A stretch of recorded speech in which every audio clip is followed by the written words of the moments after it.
In this video, you will learn how to build a Flutter application including tons of features like a side menu and API calls, and the best part is you don't need any previous Flutter skills. What's up, Simonics, and welcome back to a big new tutorial. If you're new to this channel, my name is Simon and I help web and mobile developers build awesome apps, and today I'm gonna show you how you can build a mobile application for iOS and Android using Flutter. So Flutter is another cross-platform framework, just like probably seen React Native or how we used Capacitor in the past. We're gonna start with a completely new Flutter application and go through all the steps of building up a real meme creator, including navigation with a side menu, including a ton of API calls, how to use widgets, how to style those widgets, how to show a modal, a snack bar, really a tons of things. For all of this, we're gonna use APIs from RapidAPI, and RapidAPI is also sponsoring this video. You can create a free account for RapidAPI and then enjoy their library of APIs. So there are like thousands of APIs. If you need something to cook, if you need a meme API or weather API, there will be something in RapidAPI. And the best part is you can include many different APIs in your application easily by just using the one RapidAPI key and then just putting all of those APIs in your app. So go check it out. Links to all of this below the video. Of course, link to the code of this video also right below the video. And with that in place, let's dive into this and create an epic meme generator with Flutter.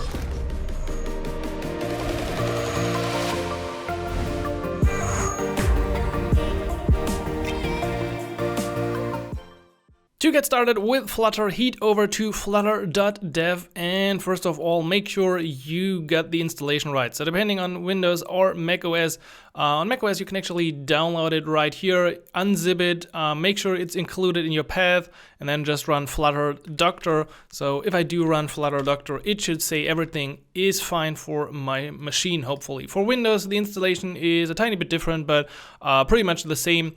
You just need to make sure that you got the SDK installed and everything is in your path. And if everything is green, it's fine. On Mac, I also got Xcode. On Windows, you would only have Android Studio installed with the Android SDK downloaded, and otherwise this looks pretty nice.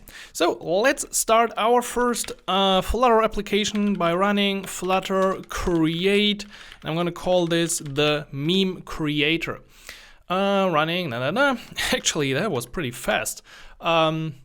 That's pretty cool. If you come from web development, usually you install like 5 minutes of NPM dependencies. But with Flutter, this is really fast.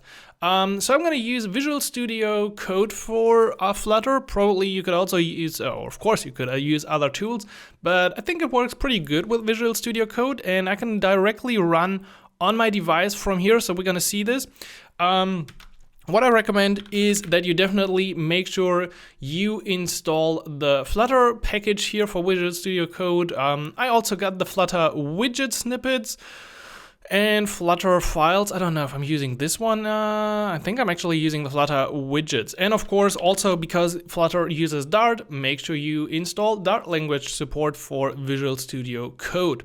As well, I highly recommend that you also check out the RapidAPI client.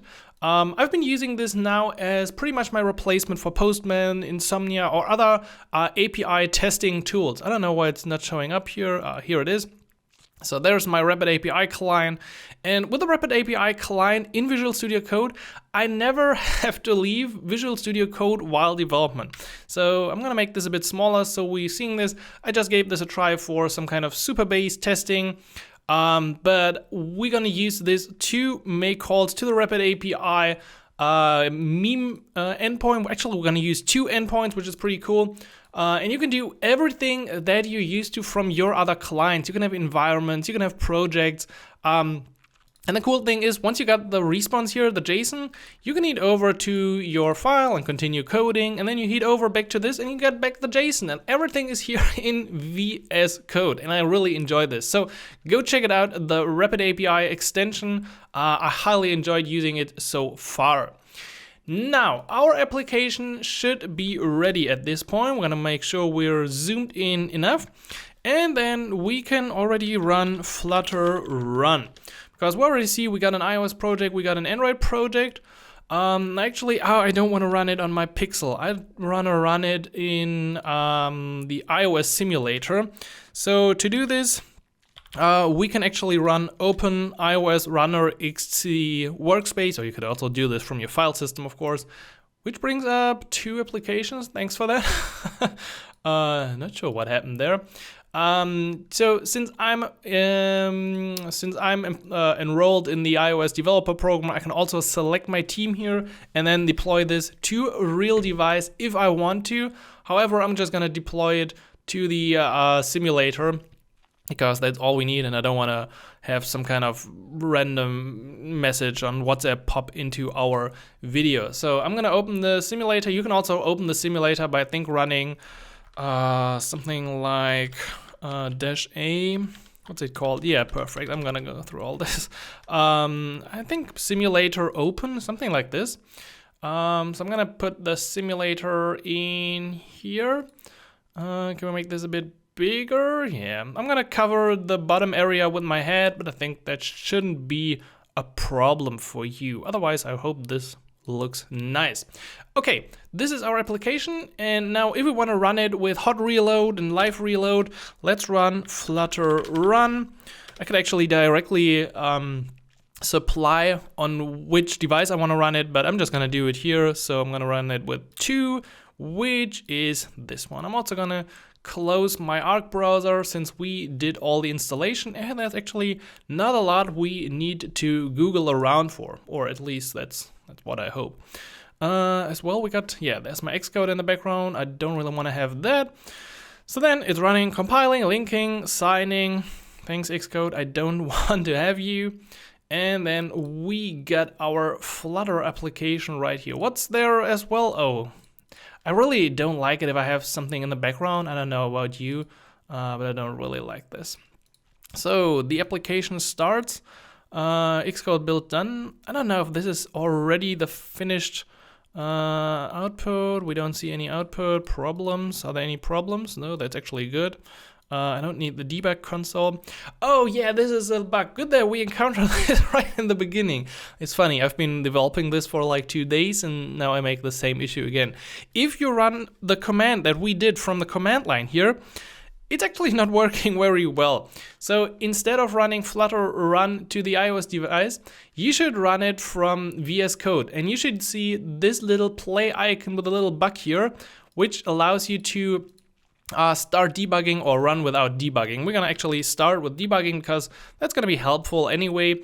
And then it will run the application on the device or the simulator and everything will work. So this was a little bug I encountered before. I of course forgot about this and didn't take note. So good that we've been through this together, right? This should happen with, I think, Flutter. Probably it's also fixed with some future version of Visual Studio Code. I don't know what was about Visual Studio Code or about Flutter itself.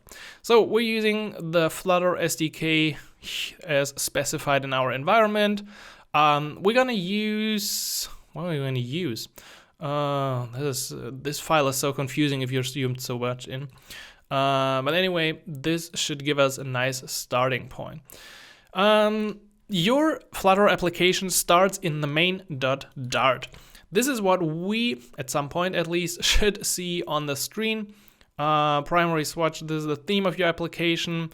Yeah, the installation, it recommends running Flutter run, but usually for me that didn't work very well.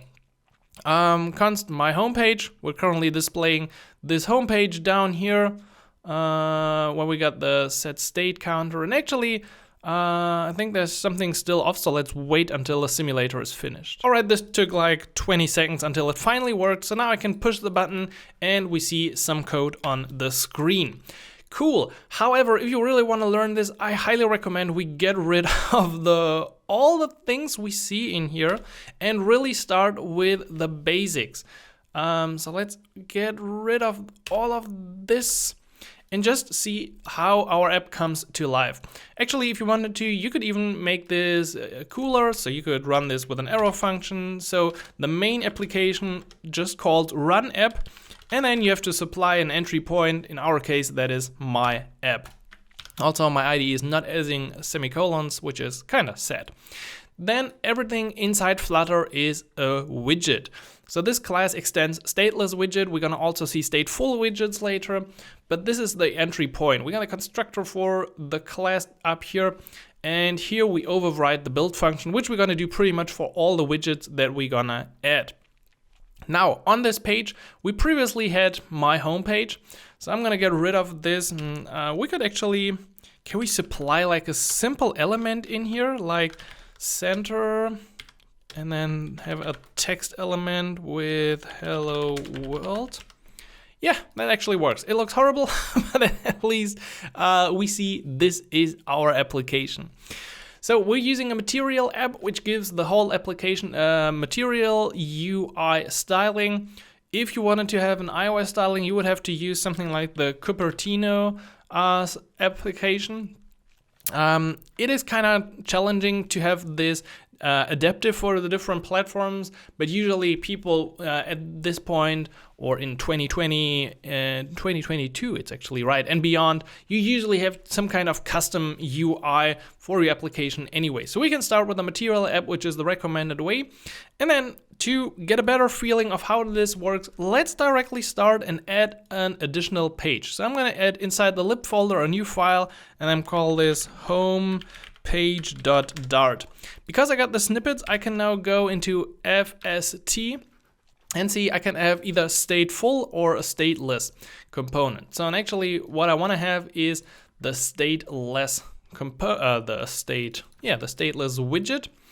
And everything is red because we still need the import for the material package. I don't know why this is not automatically added with the snippet. So this is now our home page. Now, we can easily use this homepage. I'm gonna put into the container, once again, another child. We're gonna get into this syntax in a bit. Let's just do this text. I'm call this home. All right, hot live reload, everything should work. So instead of using a child in here, we're gonna use our home page. And this will automatically add the import. Brackets, making sure that everything works. Okay, and then we see the home up here. Now that app still looks horrible because because we haven't created a real page. This is just a text that we see on the screen. So let's also change this to meme creator. This will be displayed for the app later, but we can pretty much leave it now. The only thing is, if you want to remove this debug badge, there's actually a value you can set, and that's called debug show checked mode banner. So I'm gonna make this false, and then the banner disappears. Now everything is blue, and we're gonna see this in a lot of cases, which recommends to put a const into different fields. Actually, sometimes you can directly do this with a quick fix here. Sometimes you can just do it manually, and this will remove the warning. We can at this point leave our main Dart because we're just showing the homepage, and that's cool. That's enough for the beginning. So within the homepage, we're gonna now create a real page, and a real page usually starts with the scaffold element. So with the scaffold element, we create a visual scaffold for material design widgets. Yes, we prefer const. We're gonna see how to fix this in a second. And for the scaffold, we can now supply a few things. Let's get started. We can have an app bar, and all of these things are widgets. Yes, learning them or learning what's actually available takes some time, but once you got them, they are actually pretty handy. So for the app bar, we're gonna call this and add a title of meme of the day. So this is our starting page, and voila, that was actually pretty fast. We got our nice header. We could change the color, but this is like the primary color right now. Can I do this in the app bar? Foreground, background color. We could probably also do it with the themes thing we just had in our main Dart. Let's see if we can have like theme data. Oh damn, we had this before. Theme data, and then something like color scheme colors dot amber. Would this work? I don't know. I'm just trying things out right now. No, this should actually be color. Color theme expects, what does this expect? Yeah, we can have a constant, that's no problem. What did the previous way look like? Anyway, we can make the color in our homepage as well. So let's try the background color here, because Flutter actually comes with some colors. You can just say color dot or colors dot and then use something like amber. We have the amber color. What's a nice color? It's actually a pity that we don't see a preview of the color here. That would be quite cool. Let's try light green, indigo. What's indigo? Oh, that's actually cool. I think we're gonna go with the indigo color for the back bar. Okay. Besides that, what we want to have is a navigation, a draw component. So something we can draw in from the left-hand side, and then we're gonna have the burger menu up here. This is like one of the two big patterns. You could also have a tab bar at the bottom. Implementing the tab bar won't be really hard as well, but we're gonna have a draw component. So let's add a draw, and we can now come up with the drawer in here and define everything. However, we want to reuse this across different pages of our application. So for example, we might have an about page.dart, and within the about page we're going to do the same thing like we did before. We're going to have a stateless widget, and we add our import. So this is our about page. I'm just going to put into the container something in the center. Please put a text element. Center child, use the text element about. So this is going to be our about page, just to have a simple second page. And yes, we can do the quick fix for adding a const in here. You avoid containers. Yeah, we could probably avoid that container. We just, yeah, it should probably work as well. Okay, but we can't display it right now. So in order to implement the draw, let's also create a new file and call this nav._draw.dart. Inside, again, we can start, but this time we're going to make this a stateful widget. The reason is simple. Inside the draw, we're going to have different elements in the menu, and we of course want to show which of those elements is currently active. So we're going to have some kind of state in that component, and if you do have that, you're going to need a stateful widget instead. It just looks a tiny bit different. So we extend the stateful widget in that case, and then we create the state by using a second class in here with an underscore, the draw state, but then we got the widget build function, so it's pretty much the same at this point. Okay, let's put in, instead of the previous draw, we're gonna use our own draw. So let's use the nav draw in here, and then we need a comma. Okay, and that immediately brings up this. The nav draw doesn't really have anything inside, so therefore we don't really see anything. So let's start, and inside our nav draw file now create the real draw component. And that one we're gonna have a child, which is, I like to start simple. So let's call this menu, and let's see what happens. Oh, voila, at the top I can actually see it. There is the menu.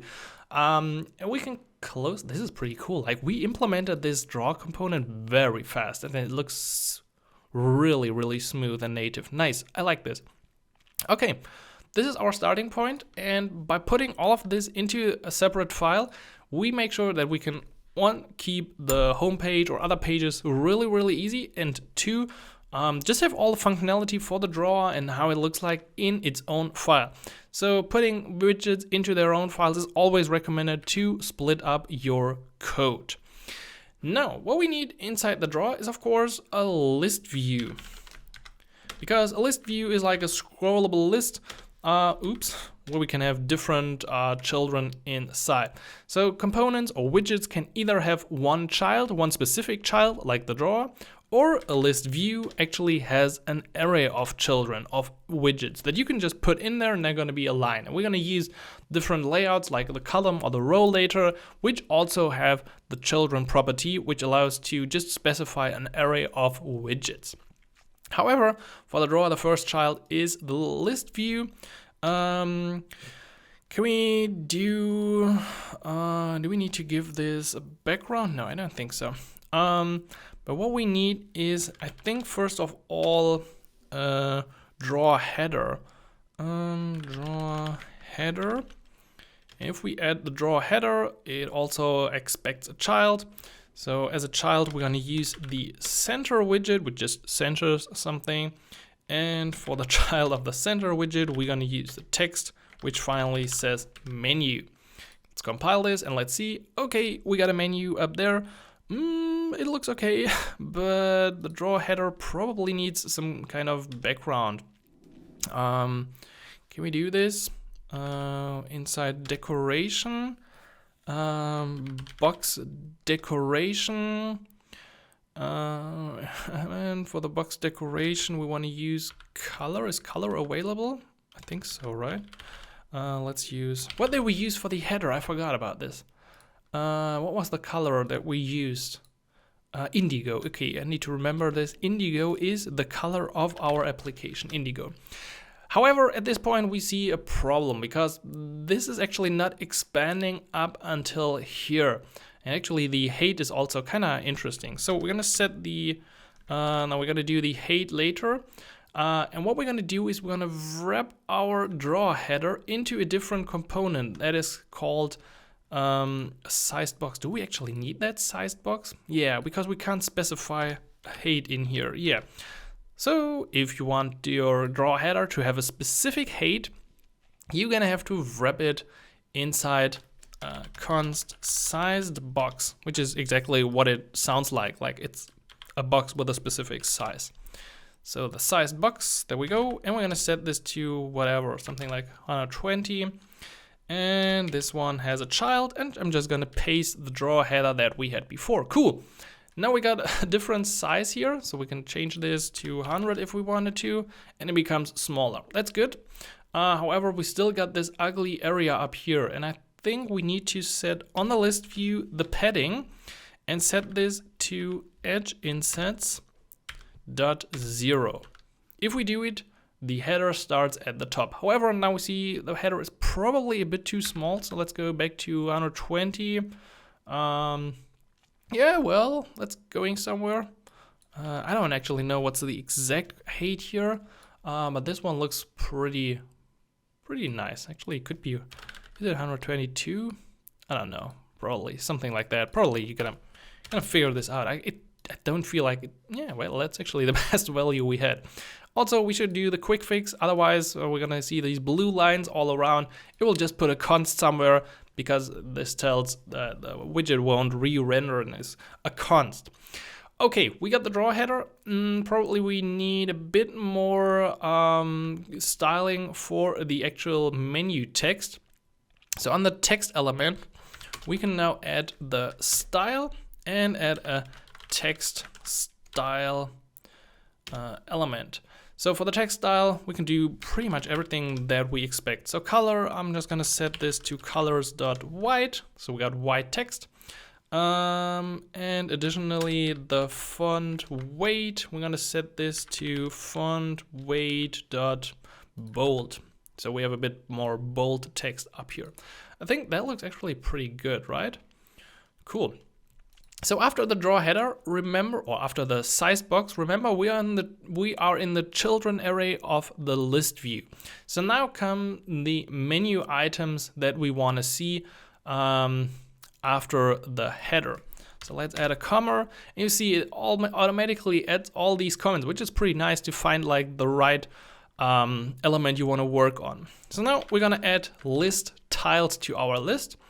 A list tile pretty much just needs a title, and this one, let's call the first one meme of the day.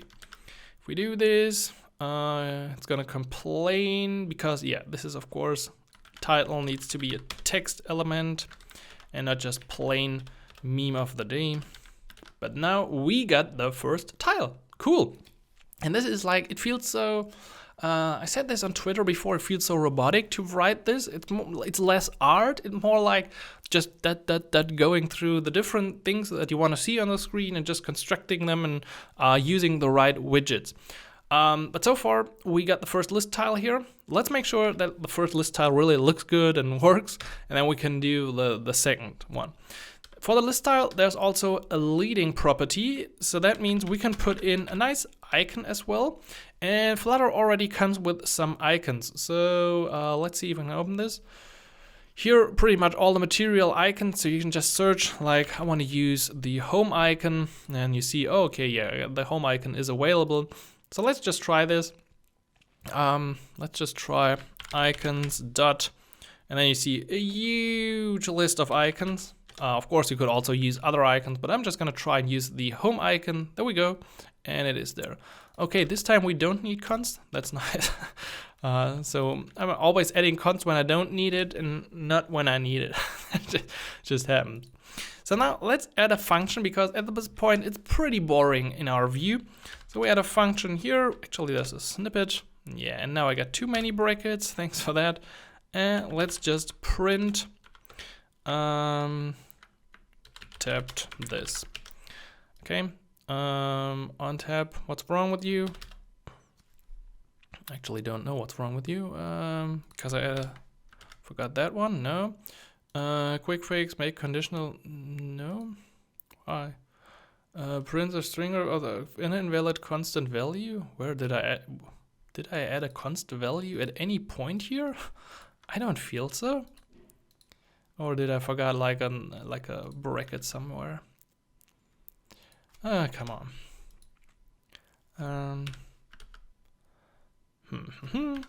Anyway, let's check. Maybe we already got the log. Debug console. Oh, so let's see. Invalid const value. Print.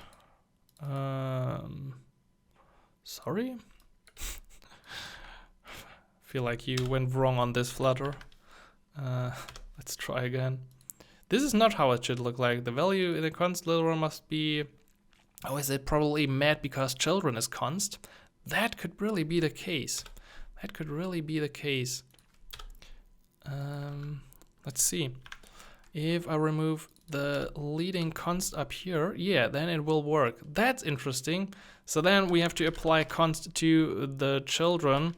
And we can't use it at the top level simply because, well, we want to do something in here, right? We want to say hello world and hit save. And please just add those semicolons. It's not that hard. So when I go to the output or the debug console, we see Flutter hello world log coming up here. So the click handler works, and we even see this nice, what do they call it? It's a ripple effect, right? The ripple effect on that item. Now, what we need to do is, of course, show the next page. We're gonna get into that. What we also need is, of course, making sure that we can show that this is selected, but let's copy the list tile for now. Let's copy the list tile and do a second and a third list tile. Actually, we need another file now. Let's use the creator page, so that will be our meme creator. And again, we can pretty much copy this. It's a pity that the import is not working, but we can make this a state. Let's make it stateful directly in the beginning, because I'm pretty sure we're gonna need this as a stateful widget. I'm just gonna copy the return that we had here, and then we're gonna say return creator. Okay. Also, what we can do for, or should do actually for both of them, is give them the same stuff that we have in the home page, because those pages should also have the draw component. So instead of just using a center component, let's now return the scaffold. This is the creator page, so we're gonna call this create your meme, and making sure the import for the nav draw is added to our page. And then we can make this const to make it happy. And this is now what we're gonna do here for about as well. I'm gonna call this about, making sure the nav draw is added to that page, giving it const, and then we are done so far.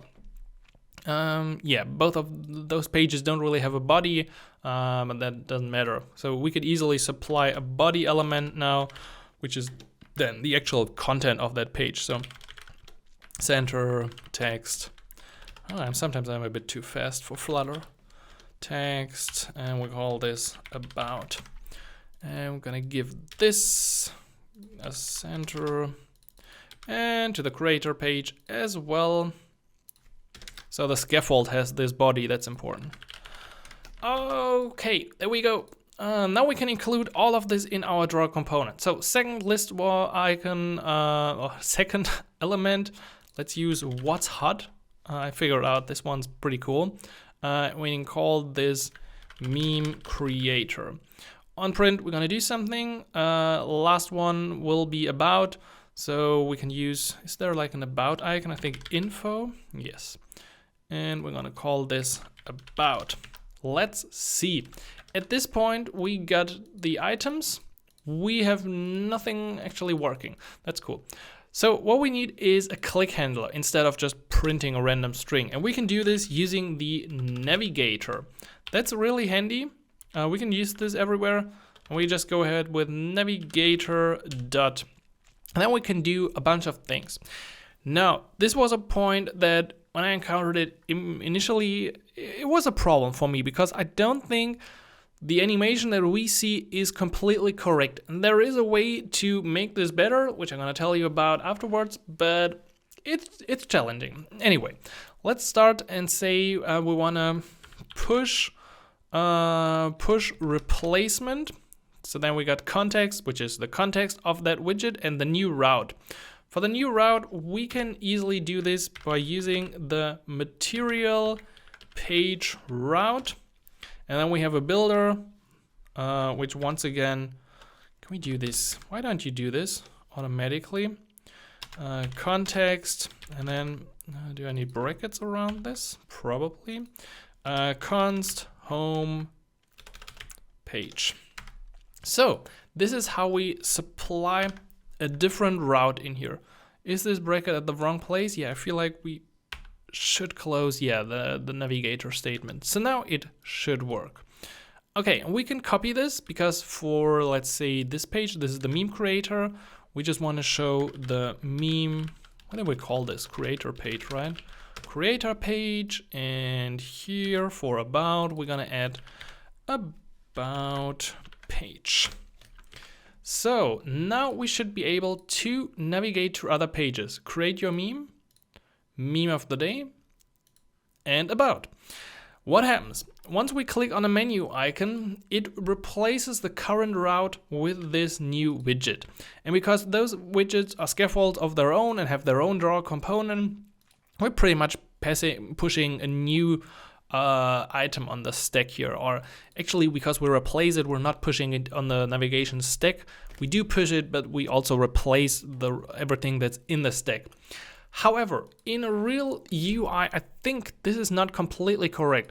So normally you would just replace the body and the header area with that new page. You can do this with a stateful widget and just replacing the body with a bit of if statements. However, I found this to be probably beyond the context of this tutorial. So just want to let you know there is a way to figure this out and make this better.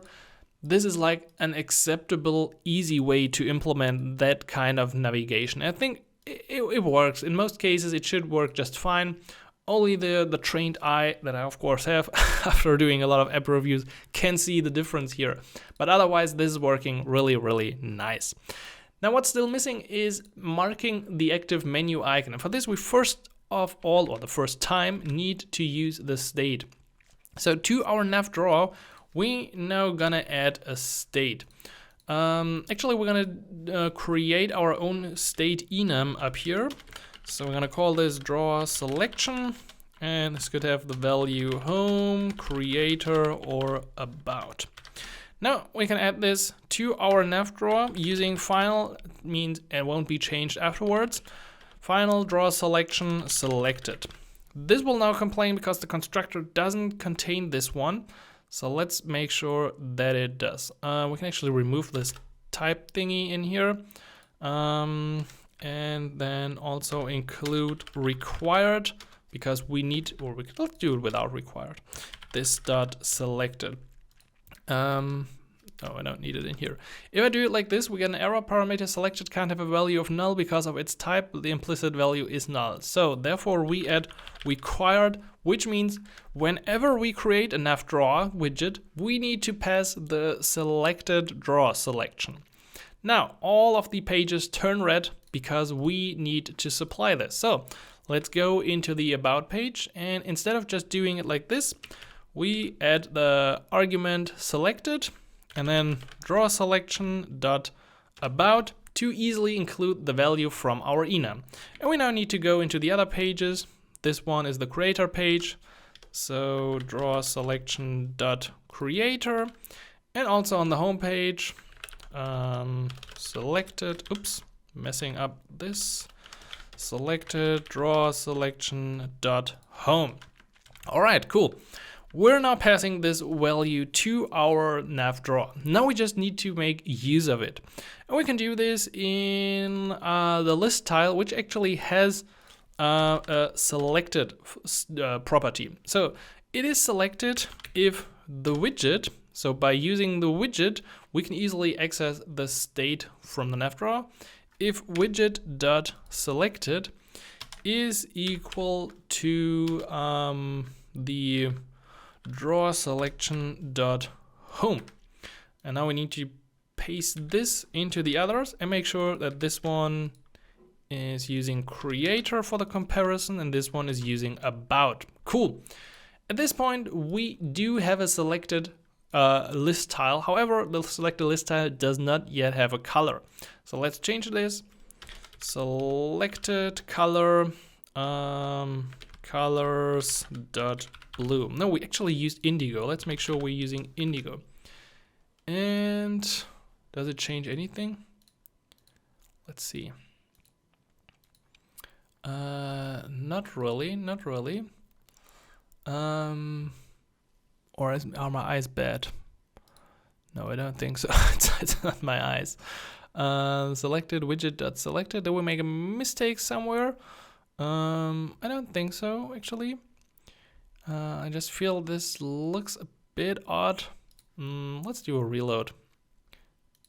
Better. So sometimes the reload is required when the hot reload is not working, because I think all the widgets were created already, and we touched all the pages and changed how the widget should be created. So just the state was a bit off. Just hit reload if something like that occurs. I also want to give this a little shade, and you can do this with the selected tile color. And in fact, there is a color that we can use. We can use colors.indigo, and we can add another dot to get a shade of that color. So let's use shade 50. So we even get a little background color here. This looks pretty sleek, I'd say. So I'm gonna paste this to the other list tiles. Yes, we could probably do this with an iteration, but they have some kind of different, like they have a different icon, they have a different text, a different selected state, and a different page that is created. So we're gonna have an array with a lot of things in it, actually, if we wanted to create this, and I think this is just enough. So meme creator is active, about is active, meme of the day is active.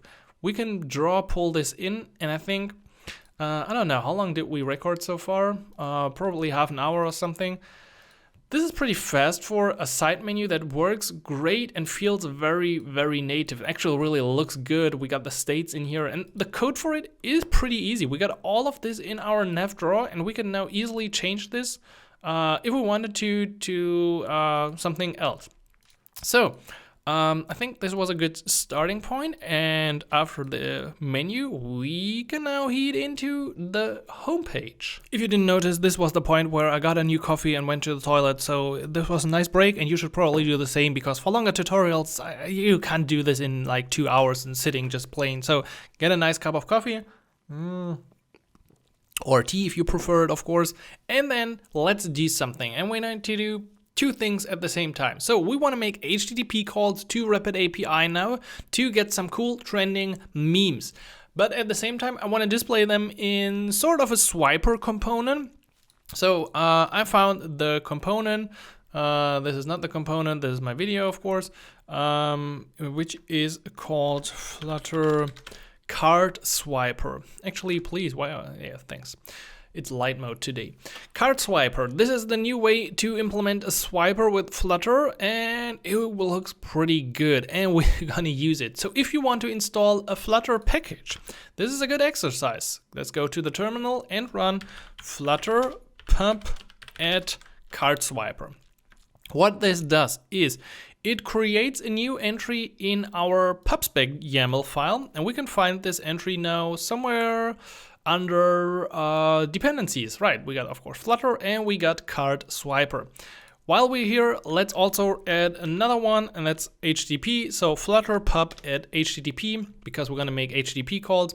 It adds the dependency, it updates our native project, it installs everything that we need, and then we can just continue with our code. Maybe we need to do a real reload, I don't know, we're gonna see this. If something not working, we can still figure this out. Okay, this is the homepage, meme of the day. We don't have, let's do this const. You want a const? Okay, you can go const. Let's do the body now. And we're gonna start with the easy implementation of a swiper. So let's use the swiper. Let's set the item count to 4. Then you usually have some kind of builder function for the items. And oh damn, this was like, sometimes they have a bit too much of information, I feel. Context, index, no, this is once again a bracket too much in my eyes. And yes, we do need, like, sometimes it could easily be solved, like adding a comma here or semicolon there. Like, you could do this on your own Visual Studio, or at least I feel you could.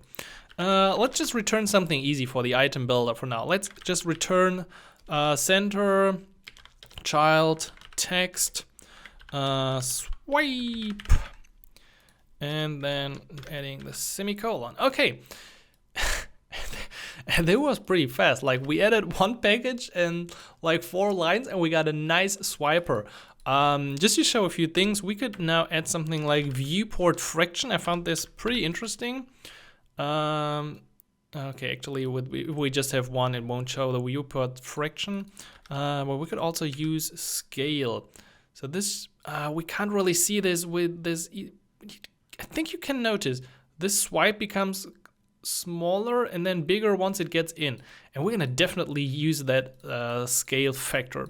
You could also have a pagination at the bottom. Just add something like pagination, const swiper pagination, and boom. Oh, this is, yeah, my head is there, I guess. There it is. The pagination. Now I need to position this exactly like before because I don't wanna. Okay. That means we got the swiper package and we got the basic idea of how the swiper package works. Now, to make things a lot more complicated, we want to make HTTP calls. We want to make HTTP calls to one of the APIs here, and we're gonna use the trending meme or Reddit meme. That's the API. So with RapidAPI, you can just generate or create a free account, then search for one of their like millions of APIs. Now, I don't think it's millions, but thousands anyway. Check out how the API works, and then grab your key, and of course subscribe to it, because usually you can get started for free, like 100 per day, 100 requests. But of course somebody's maintaining those APIs, and those people have cost from their infrastructure or whatever. So that's how they earn money. But you can combine tons of APIs and with just a simple call to RapidAPI. In our case, what we're gonna do is we're gonna actually grab the example response like this and create a file from this for testing. We're gonna then in the end change this for the real response, but let's get started by adding a new assets folder. And within that assets folder, I'm gonna add a trending JSON that I prepared. So this is pretty much the information we've seen here, set aliens and something else. Yeah, this is also a file. We actually won't use a lot of the other information. We're just gonna extract the title and the URL. However, this should be fine for us. Let's close this. Actually, if we want to use a local asset file, we're gonna have to dive into our Flutter pubspec YAML file once again and search for assets. Is there any assets entry already? Yes. So let's comment this in. To add assets to your application, add an asset section like this. Of course, our asset looks a bit different. So ours is under assets trending.json. And we're going to come back to this later if we got more assets. For now, this is all we need to do. Okay, now the fun begins of making asynchronous calls, API calls. Why did we call this homepage stateless in the first place? Like, I knew we're gonna use a stateful widget. Simon, please. Anyway, I know this is a bad idea, but I'm gonna do it anyway. Okay, let's get rid of this old class and let's put it here. And there we go. We have changed our application from a stateless to a stateful widget. Cool. Now, if you make HTTP calls, you usually get back JSON data, just like we've seen on RapidAPI here in the example. Like this is made nice, but if I copy this, do I see that this is JSON? Yeah, we get back an array of JSON. And we need to tell Flutter how to handle this and to transform this into actual objects. So we create a class trending meme in which we're gonna have a final string title and a final string URL. This is now red because we don't have any initializer, so let's add this trending meme. And what we need is we required this dot title to be set, and of course required this dot URL. And then the class is already cool. However, if we want to create our meme now from JSON, we actually need a way to... Yeah, this was actually just our own helper, but we really need a function, a factory function, in fact, trending meme, and we're gonna call from JSON. And we're gonna pass in the JSON, which usually looks like a map, string dynamic data, whatever this might be, JSON. And then we need to return a trending meme. So we return a new trending meme, and we need to create this now. And we create it by using title from the JSON title, and the URL, JSON URL. That one got really messed up. I was so happy having not any typo for like a half a minute, and then that happened. Well, this is our class, a simple class, and you can reuse this pattern if you make any other HTTP requests to other endpoints, just like this. You could also have this in its own function, a provider class, or in its own file, so we could outsource this, but let's keep it in here. We don't really need it in any other place.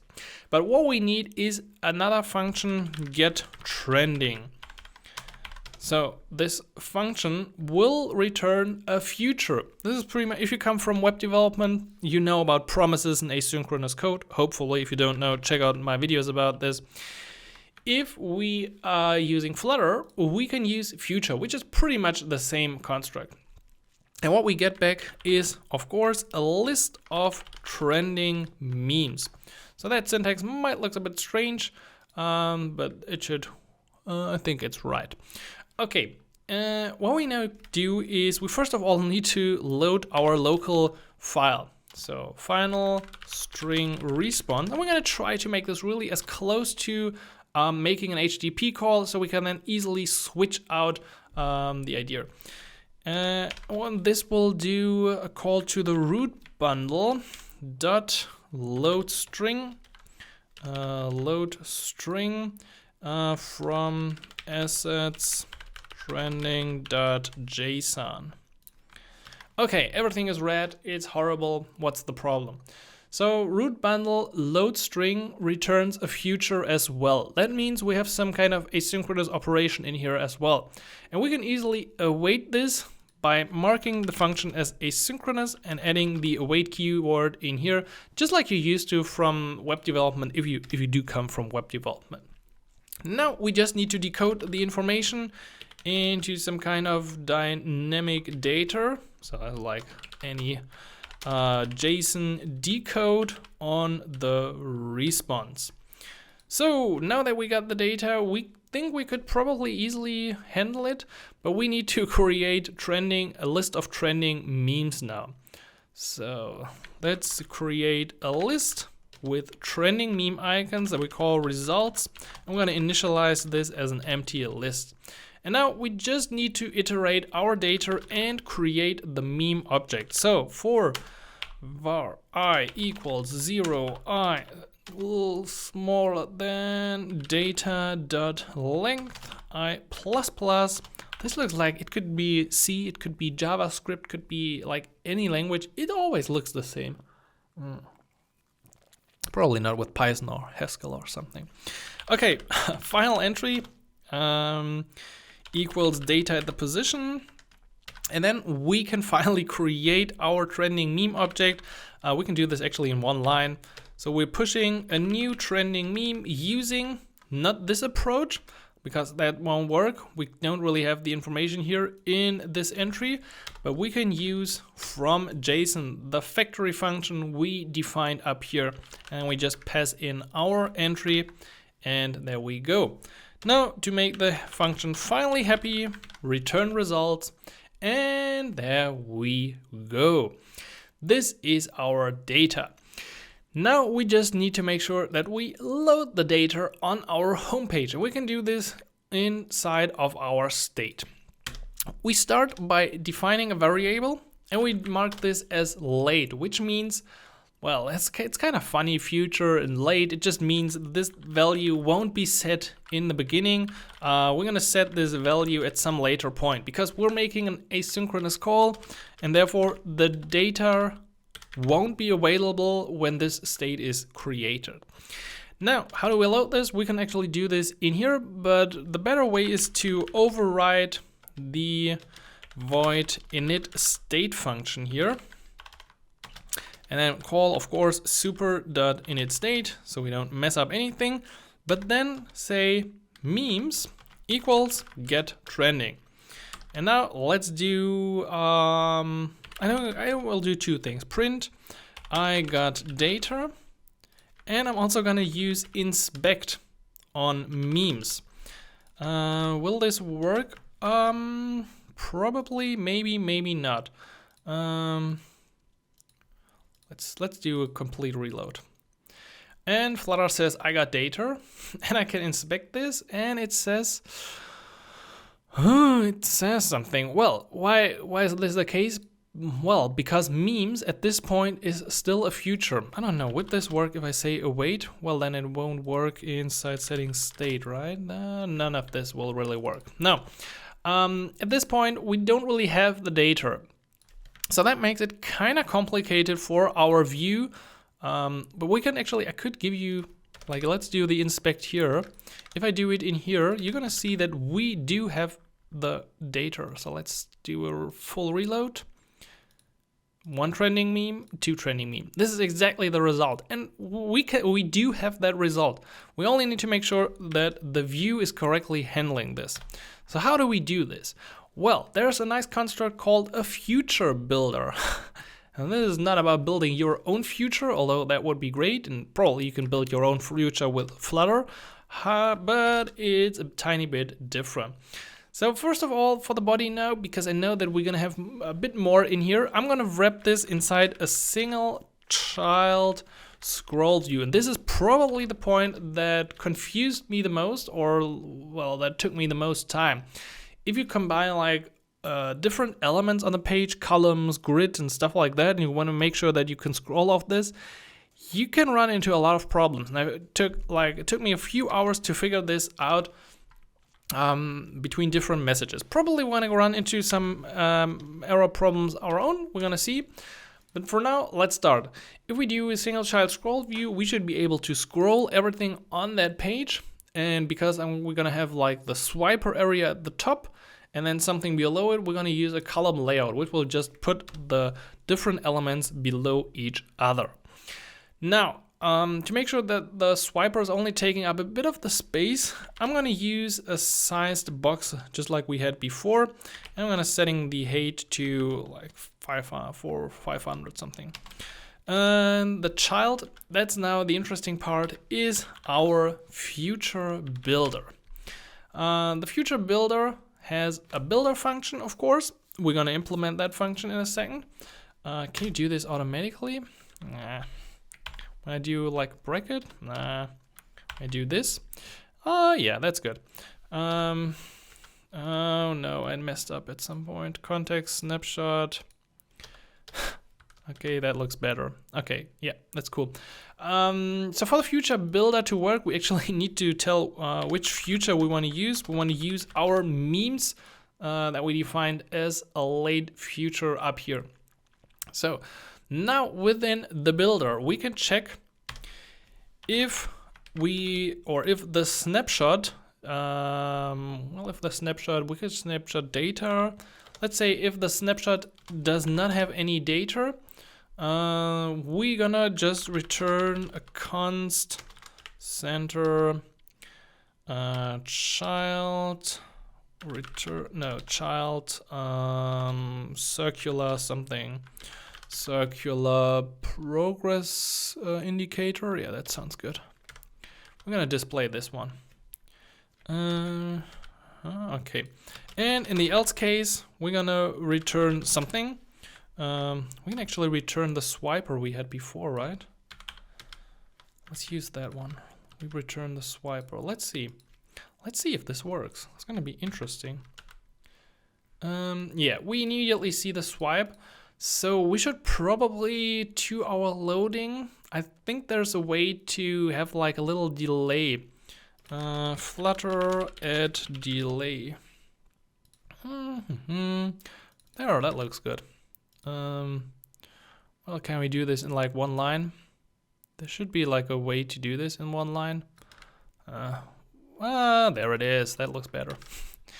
So to fake this, we make our request now and put in a little delay of say 2 seconds. And then we do a refresh and we see loading, and the data is there. Nice. I really like some elements about Flutter and how easy a few things are. So that means what happened actually in the background? Well, while our future data was loading, the future builder said, okay, we don't have data, but once we get the future data, it will reload this builder function. And then we finally got data and we can display our swiper component. For the swiper, at this point, I feel pretty good about the about the swiper component. Let's say we want to use an item count now of our actual data. So snapshot dot sniper length. This is our item count. I actually don't really need the pagination. Let's get rid of that. For the builder function, item builder context index, we need to access first of all the actual trending meme. So the item comes from snapshot.data at the specific index. You got a problem with that?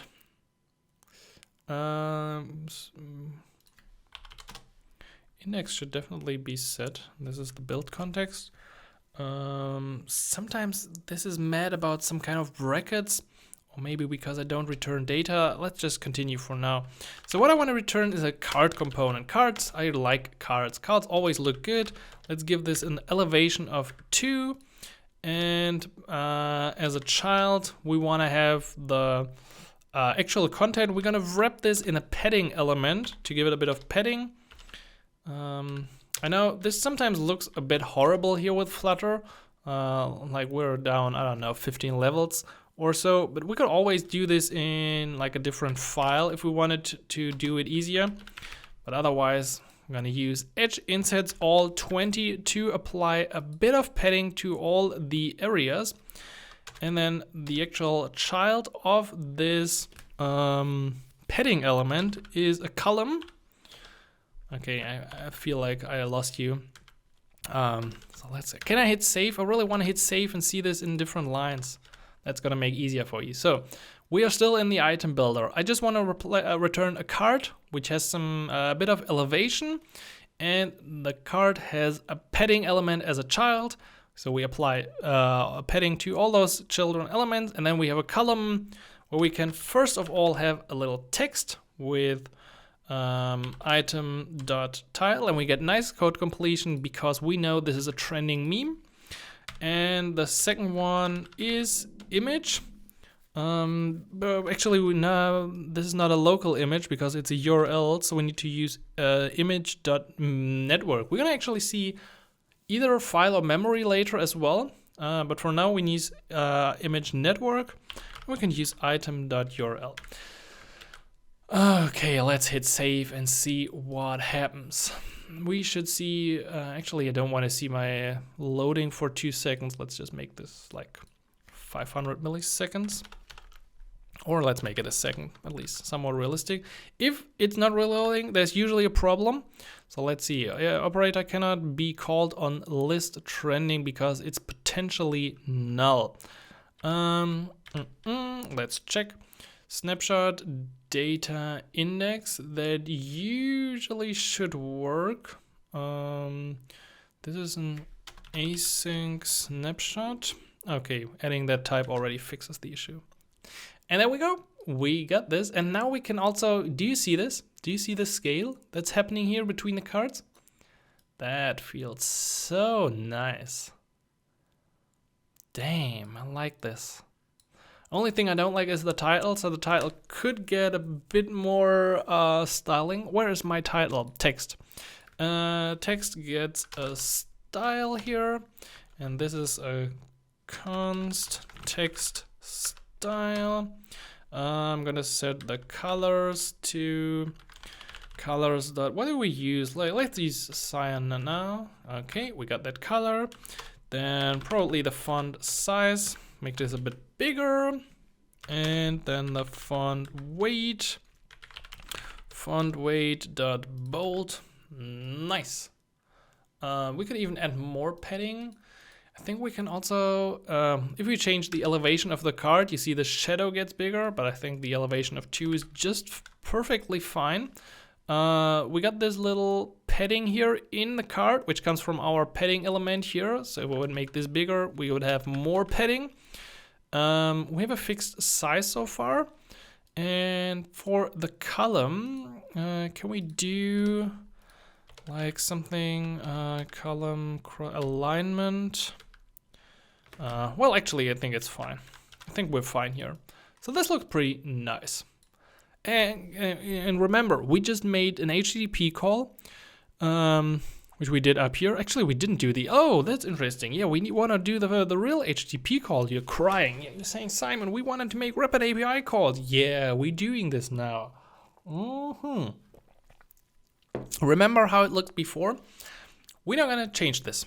We can do, let's comment out this line. And let's say final response equals await HTTP dot get. Usually this is not adding the HTTP client correctly, so you're gonna do this manually. What is this? Yeah, it's unnecessary. And then remove it if it is unnecessary. Okay, thanks. Thanks for all. That developer is, by the way, necessary if you want to use like inspect on the elements that we did before. Oh, now you're unhappy because of undefined name data. No, this is because I'm in here. Okay, so we're making a get request. Then we use URI. We can actually, I think we need URI.parse because we need to add headers to this. So the URL for this call is, first of all, this from RapidAPI. Then once we get the URI on the HTTP GET request, we also want headers. So headers should be, can you just format this nicely, please? Just put it into the next line. Okay, there we go. So HTTP GET, this is our URI. We got this from RapidAPI. And for the headers, we can check this out on RapidAPI. We need the X RapidAPI key. and we need the X RapidAPI host. So we can just copy this over into our headers. I don't know, is this the key I'm using right now? I usually remove them after videos, but let's try. This should hopefully work. Okay, so once we've done this, we got a different type of response. And this time we're gonna make the list data by using JSON decode. Oh, this is where we added Dart convert. Yeah, that makes sense. Based on response.body. So this is like the only difference we have compared to loading our local file. And let's now hit save and see if I do a full refresh of the application. We still see this, but then we see another one. And this is actually coming directly from the API that we included. So with a minimal change in here, we can switch from using the real API and then go back because we know, okay, everything is fine with that API. We're gonna include this in the final build of our project, but while we test and while we develop, we don't wanna blow up our quota. So let's just use the testing files until then. And there we go with our nice little loading spinner. Perfect. This is perfect. What do we need as well? Well, I feel like we can move into the next one, which is a meme selector. So what we want to display is a list of a few memes. You can also get this from the meme API. So this is now the second meme I want to include, the meme generator. For the meme generator, we will in the end generate a meme. For this, we need a top text, a bottom text, and the meme. That is actually the only, so those three top, bottom, meme, they are required. However, if you want to get all the images, where is it? Get images, yeah, returns a list of like 80 something images, image names, and I took just a few of them because they don't have an image. So I selected or I made a subset of that list and called this list JSON. So add to your assets JSON a file list JSON with a few of the names, and then also get the images. You can find this also in the repository linked below the video. So here are like thumbnails that I grabbed on the internet. Like if you make an own application, check the copyrights on these things. I don't own them, I don't know. But we can make a relation between these images and the list. And we want to display this in some sort of meme selector because we're going to be able to select a meme here. Then we're going to move into the meme creator where we got the top text and the bottom text and the button to create this. And on this page, we also want to have the meme selector. So we're going to make this a reusable component as well. So let's do this. Let's do the fun. Okay, of course, we need to go into the pubspec YAML once again to include another file, which is the list.json.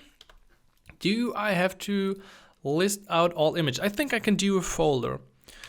Assets/images/. So then we should have all the required files in our thing. Let's do in the lib folder a new file, and we call this one meme selector. Actually, kind of strange to call something selector, but I should work in this case. We're gonna make this a stateful widget right in the beginning, and I don't know why this is not automatically. Yeah, just do it like this. Okay, thanks. Oh, that wasn't actually too hard. Okay, let's go back to the home page because we want to include that widget in our children array. So we just need to figure out the right place. The future builder ends here. So let's add the meme selector in here. Will this work? I don't know. Probably. Let's add something to the meme selector. Let's add like a child text select in here. Oh, nice. Yeah, I should probably hide the top area. While development, this could really make sense because otherwise I'm gonna cover this with my face the whole time. So let's make the sized box we got here comment this out so we only see our stuff. Okay, cool. Perfect. This is the meme selector Dart. This is where we wanna continue. So we actually later need a bit more state. We need to pass data from the meme selector up to the parent and also down into it to select something. But let's start easy. Let's start by adding a new class, because we're gonna load the JSON again. You could also load this from the API, but again, we're gonna use our local subset of memes. To do this, let's create a class meme. No, let's create the class meme actually. And this class will have a final string name and a final string image.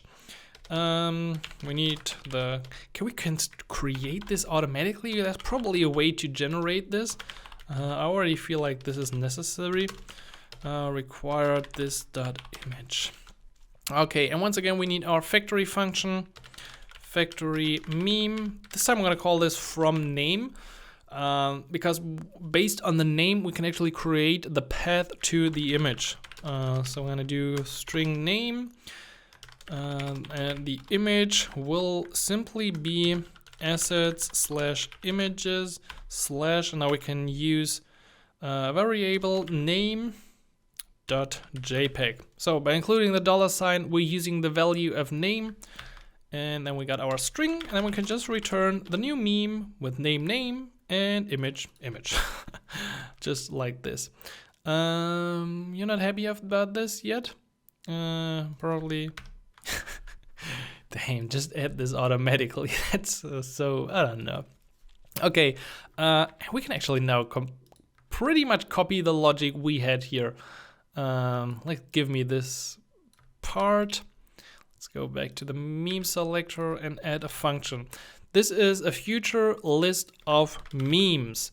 We want to get memes asynchronous. We don't really need this snippet. We want to load from the root bundle. That's true. We want to load the list.json with a little delay. No, actually, I don't want delay. I want to use JSON decode. Yep, let's add the convert library. Then I want to create a list of results. I want to iterate the data. I don't want to call from JSON. I want to call from name based on the entry, because this is actually just a string. Remember, our list, it's just a string of lists. If it would be objects, you could do it differently, but we know that this is just a string. Now, with this information in place, guess what we do? We add a future to our meme selector state. So we got the late future list of memes. A lot of angles and closing this. And just like before, we're now overriding the state. So override void init state super dot init state and then setting our memes to get memes. We can now once again lock it out afterwards, but it won't work because we got only in here. But we could do inspect as well. So let's do this just for a bit of being sure that what we see is actually working. So let's do a full refresh, and then we get back this and we can inspect it, and image is set assets images and the name 10 guy. Yeah, this is exactly what I wanted to see. Cool. So now we just need to use our future builder here in our widget. So we can do this right at the top level. Let's use the future builder. We at this point know how it works. We pass in the future. This is our memes variable, and then we got the builder. Can we just do this? I don't want to get in. I don't want to get too many brackets. Like if I do this, I always have one too much. Well, that was strange. I don't want to have sound here. Okay. Cool. So for the builder function, we're gonna add to the snapshot once again. Snapshot. What's going on? We got snapshot and sniper in here. This is really an interesting video. We see if we don't have data, if not snapshot.hasData. In that case, we can display something just like we did before, but the data should come actually pretty fast, since we're just making a load to our root bundle and just load an asset file, which is pretty small. But just in case, circular progress indicator in the center without this, but with that. And then, are you mad? What are you mad about? We don't have data. We're gonna need an else. Const center child circular. Oh, that's actually a circular progress indicator was what I wanted to have. Yeah, that makes more sense. You're still not happy? Widget is potentially no. Potentially because I haven't added the else case. So for that case, we're gonna wrap everything into a bit of padding, and this is gonna become a bit horrible to read once again, but bear with me, just follow the structure. Padding, we're gonna give it a bit of padding, edge insets all 20, just to have a bit of padding. The first child of that padding is a column, so we can have a header like a little text, and then we're gonna have the actual grid view below. For that column, we're gonna have children, and in that array of children, we got way too many of these in here. Yeah, that looks already better formatted. For the children, let's start with a text element. Select your meme. If we do it, we got this with nice padding. On top of that, I want to supply a bit of styling here. So let's do text style, font size, yeah, as well, 20, and font weight dot bold. Okay, now format this nicely, then everything will look fine. Yeah, you want all of this to be const. No, this won't happen. Anyway, we got select your meme, and now it becomes interesting because now we let's add a divider. Actually, this is also cool. Const divider with a height of, I don't know, 20, and then we start with our grid view. This is an interesting component, and because we hard to say, because we got our items from the future, we now also implement gridView.builder. So we build our own grid. This is going to be really interesting, especially, let's say the item count, first of all, is our data, right? This should be snapshot.data. At this point, we really have it. .length.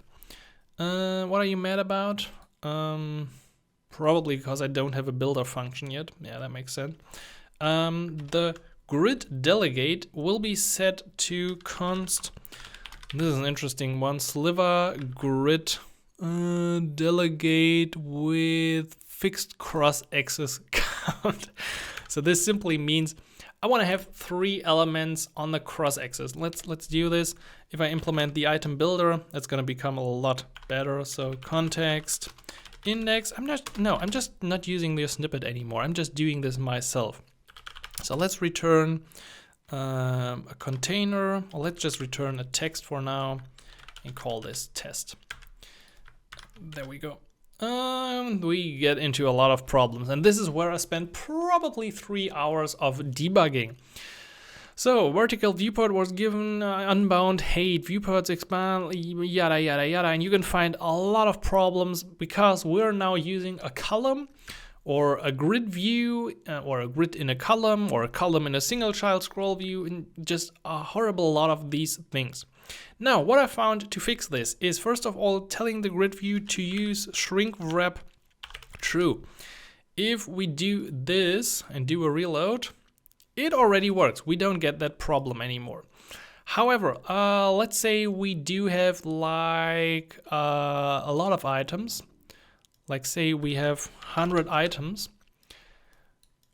We can't really scroll in here. Like, let me present this even better.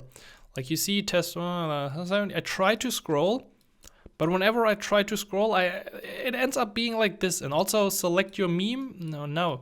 Oh no, it's actually working. Interesting. But I really, if I do scroll here, like it is very strange, a very strange sensation. And to overcome this, what I had to do was adding physics const never scrollable scroll physics. If I do it like this and do a refresh, it means that everything is just in the upper single scroll view and I can scroll all of this. Especially if I go to my homepage and add this once again here. Especially with this in place, it now works exactly as advertised. So this is the fix. I'm going to comment this out once again because we're still working on the meme selector. But now that we got this, we just pretty much need to fill this with the images because the grid is in place and the scrollable is in place. If you encounter bugs at this point, make sure to check if you use shrink wrap because this will make sure that it's not infinite height and also physics on the grid view builder. All right, back to the actual use case. We're gonna remove item count 100 and go back to our snapshot data dot length.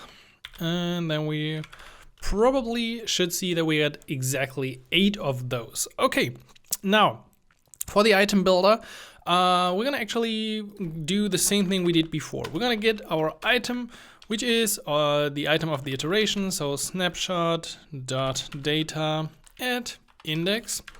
There we go. And then we don't just return text, we're gonna return a container. So we're gonna wrap our stuff into a container. Let's use child. We're gonna add some kind of decoration later. For now, let's just do the basics. We want to be able to select one of those memes. So we're going to use not just an image, but an icon button. For the icon, we can use image.asset because now from our item, so item.image, we know that this is a local asset. Also, the icon button needs a few more other properties. So as far as I know, we need an icon size. Let's set this to 50. And then we probably also need a function for when we press this.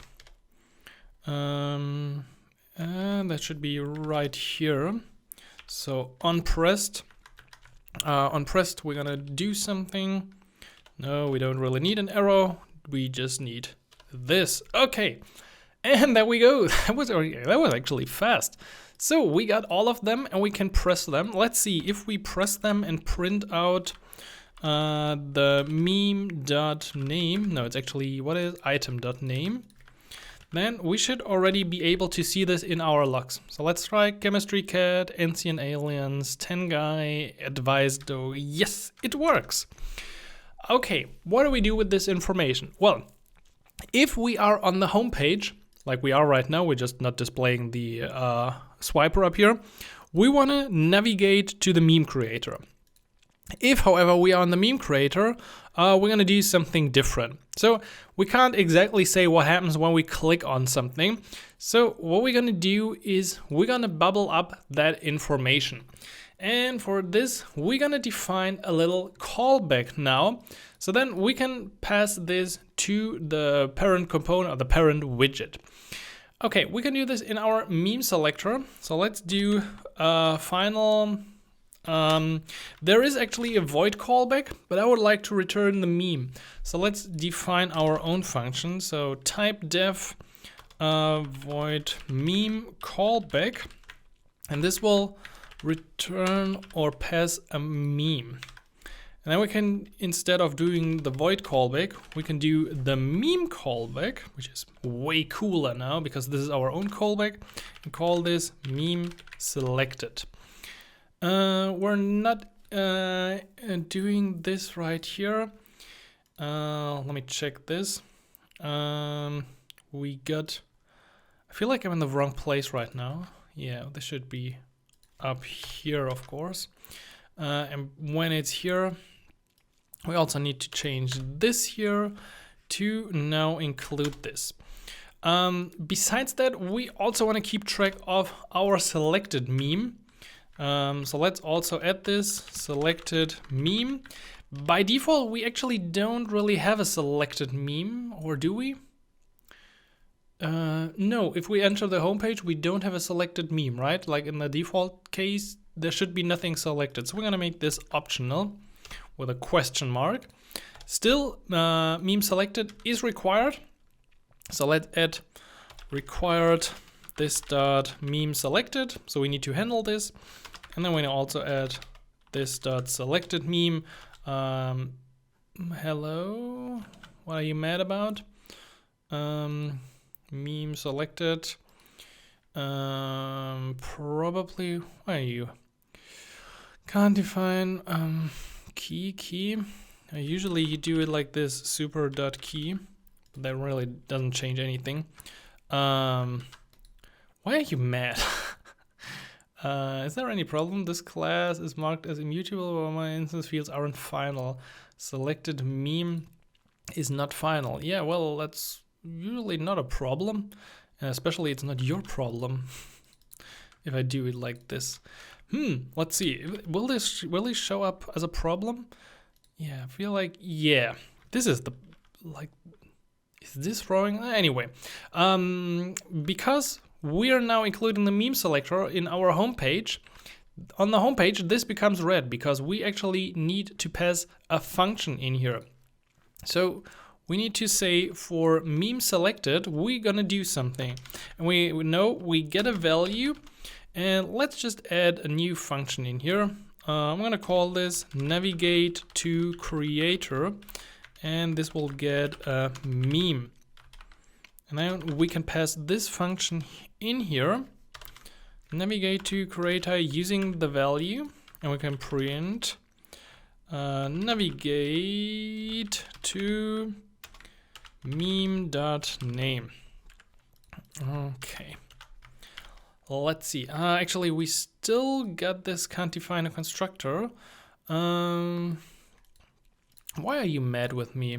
Like, this is totally fine for our stateful widget. I feel like I did a mistake at some point. We got, where's my type definition? Where's my type definition? Oh, there it is. Okay. We got the type definition, we got the meme, we got final meme callback, we got meme question mark selected meme, and the meme selector should, oh well, the answer is pretty easy. Let's just remove const from here. That get rid of the problem. Okay, that means, okay, our home file can handle this, so we implemented this. It will open this function.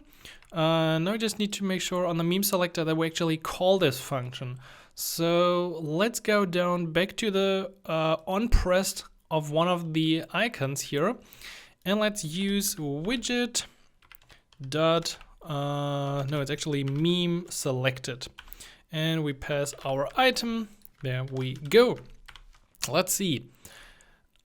Maybe we do a little refresh here, and then we give this another try. Okay, well, we're not printing anything at this point. Why are we not printing anything? Is there still a problem? On pressed, we should, like, haven't we seen this before?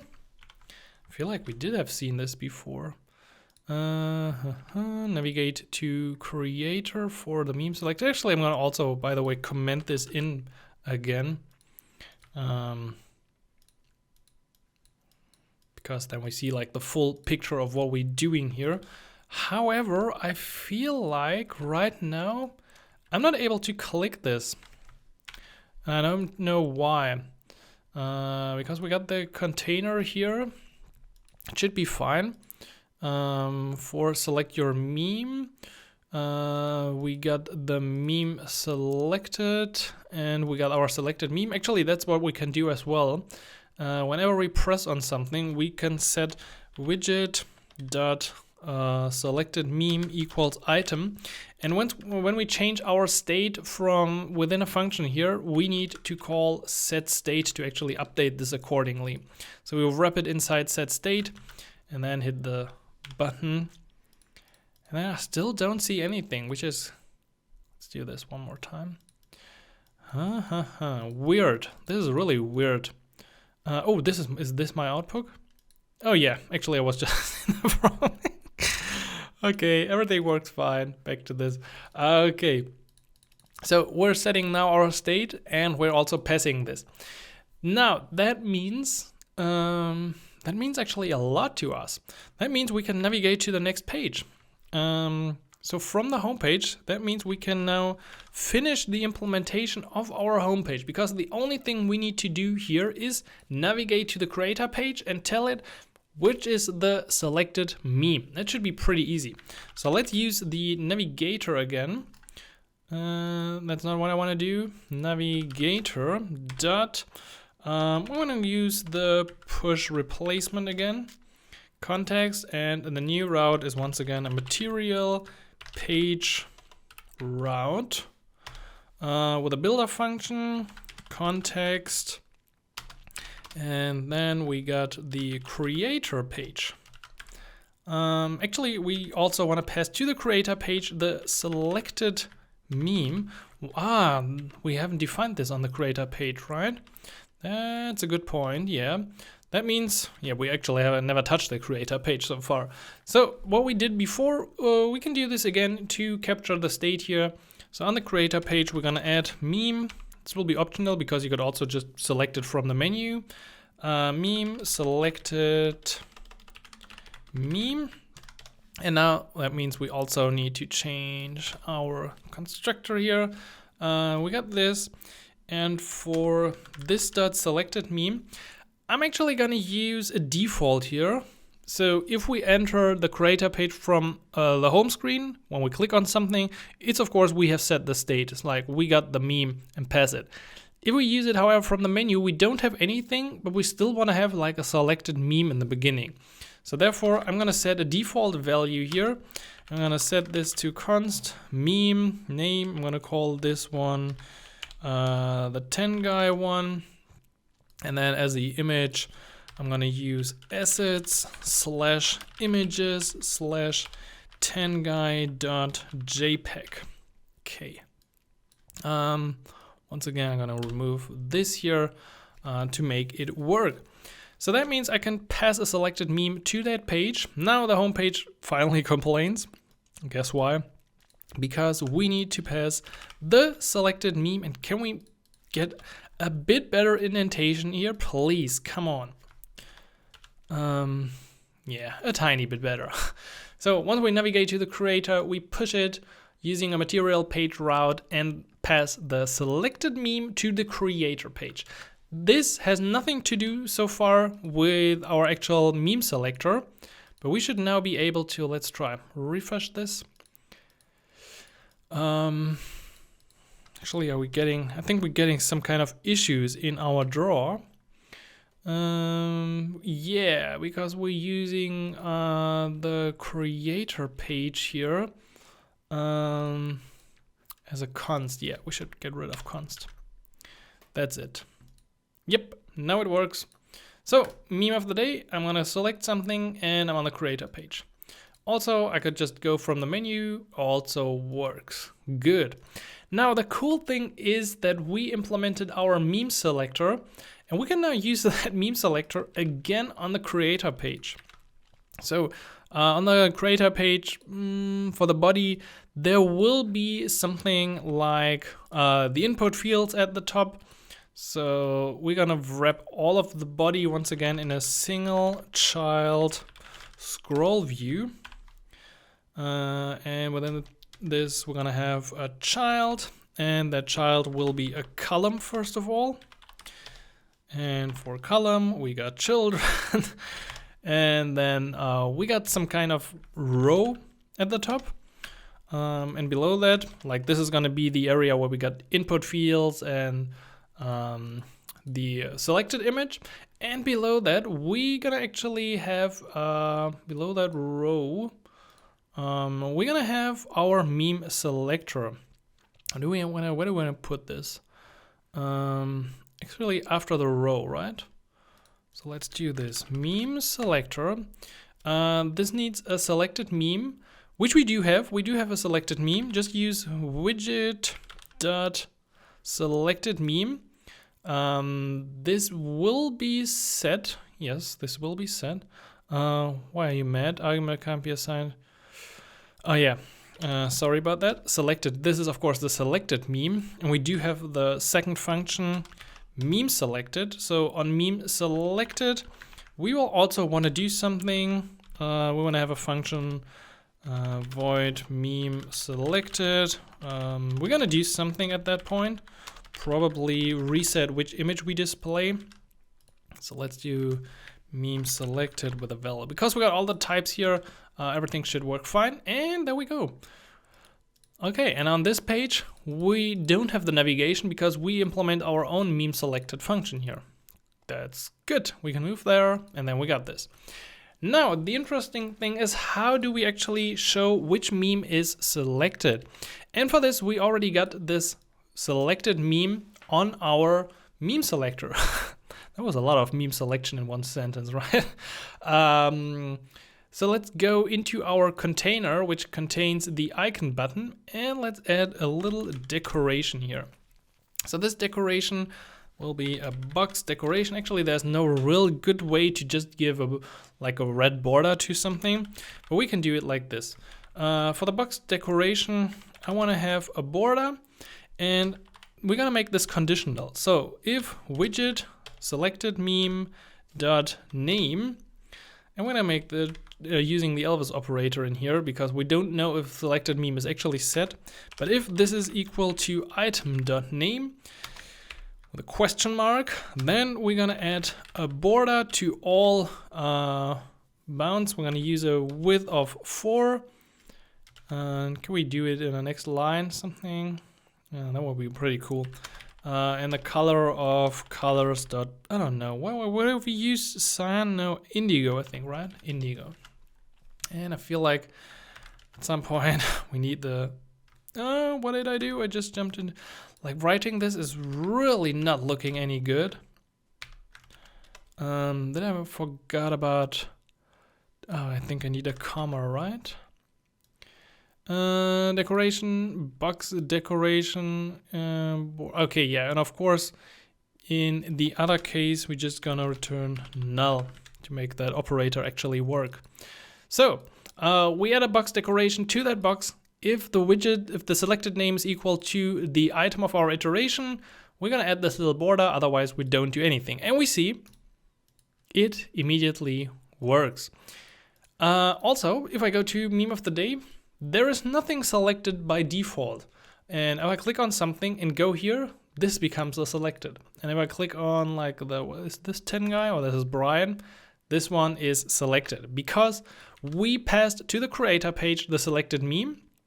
And also at this point, when we create the meme selector widget, we pass in our selected meme with this line. And therefore it is immediately set on this page. That means we have finished the actual meme selector. And at this point, the only thing left is to create the input fields and then submit this to the API and then display the final result. That's gonna be easy, right? Let's take a last sip of coffee. Probably just a half an hour more left of this. Okay, if you're ready, let's dive into this. So we got our row up here on the meme selector page. And within that row, we're now gonna put our children. Actually, we're gonna use 2 expanded elements. And what we're gonna use on those expanded elements is a form. Can I do this without a child? Probably not. But what I wanted to show you is, I actually want to show you just how easily, let's do 2 text first of all. Let's do a text here. I really like to create my layout a bit easier like this. So this would show up like this, 2 inputs in that row. However, if we want to give them different sizes, we can also make this dynamic by using flex. So let's give this a flex of 3 and this a flex of 2. And see what happens. This becomes a bit smaller. So this is now using 60% and this is now using 40%. So I could also make this like double the width or whatever I want. by just setting the flex property. And if we do it like an easy text, you can more easily see what's actually going on. So this is our first expanded. The second expanded is actually going to be a lot easier, because for the second one I want to display an image. So let's do this right now. Image.asset, and that should be our selected meme. So that means I can just use widget.selectedMeme.image. And at this point, I'm pretty sure that we do have a selected image, right? So whenever I change this, it should actually change the image as well. So how do we do this? Well, we got our meme selected, which is always called when the meme selector changes. So the only thing we need to do is we need to set our widget.selectedMeme to the new meme. Hit save, and then, ooh, it's not working. Well, we forgot once again. We need to use setState if we want to change our state and cause a redraw. So now, voila, this is jumping a bit, but I will get better in the end. But it actually shows that we are now changing our state and that we can update this image up there. Cool. So now we get into creating the form, and this is gonna look horrible once again. I'm sorry about that, but I'm gonna do my best to explain what's going on. So we've wrapped everything with form. I don't think we need a form key, but what we need to access those values is a text editing controller. There are two ways to use a form, with the form key over the controller. Since we only got 2 input fields, let's go with the easy controller way. So let's create a top controller. This is like the controller for one input field, text editing controller. And then we're gonna copy this and create a second one, calling this one bottom controller. Now we go into the form here where we got child. The form is just one child. Since we want to display the items under each other, we can use a column. So then we have children. So much going on the screen all the time when you hit save. Okay, because we also want to have a bit of padding, let's wrap the actual text element in some padding using const edge insets. We can also use something else today. We can also use symmetric if we want to. Well, let's use this one.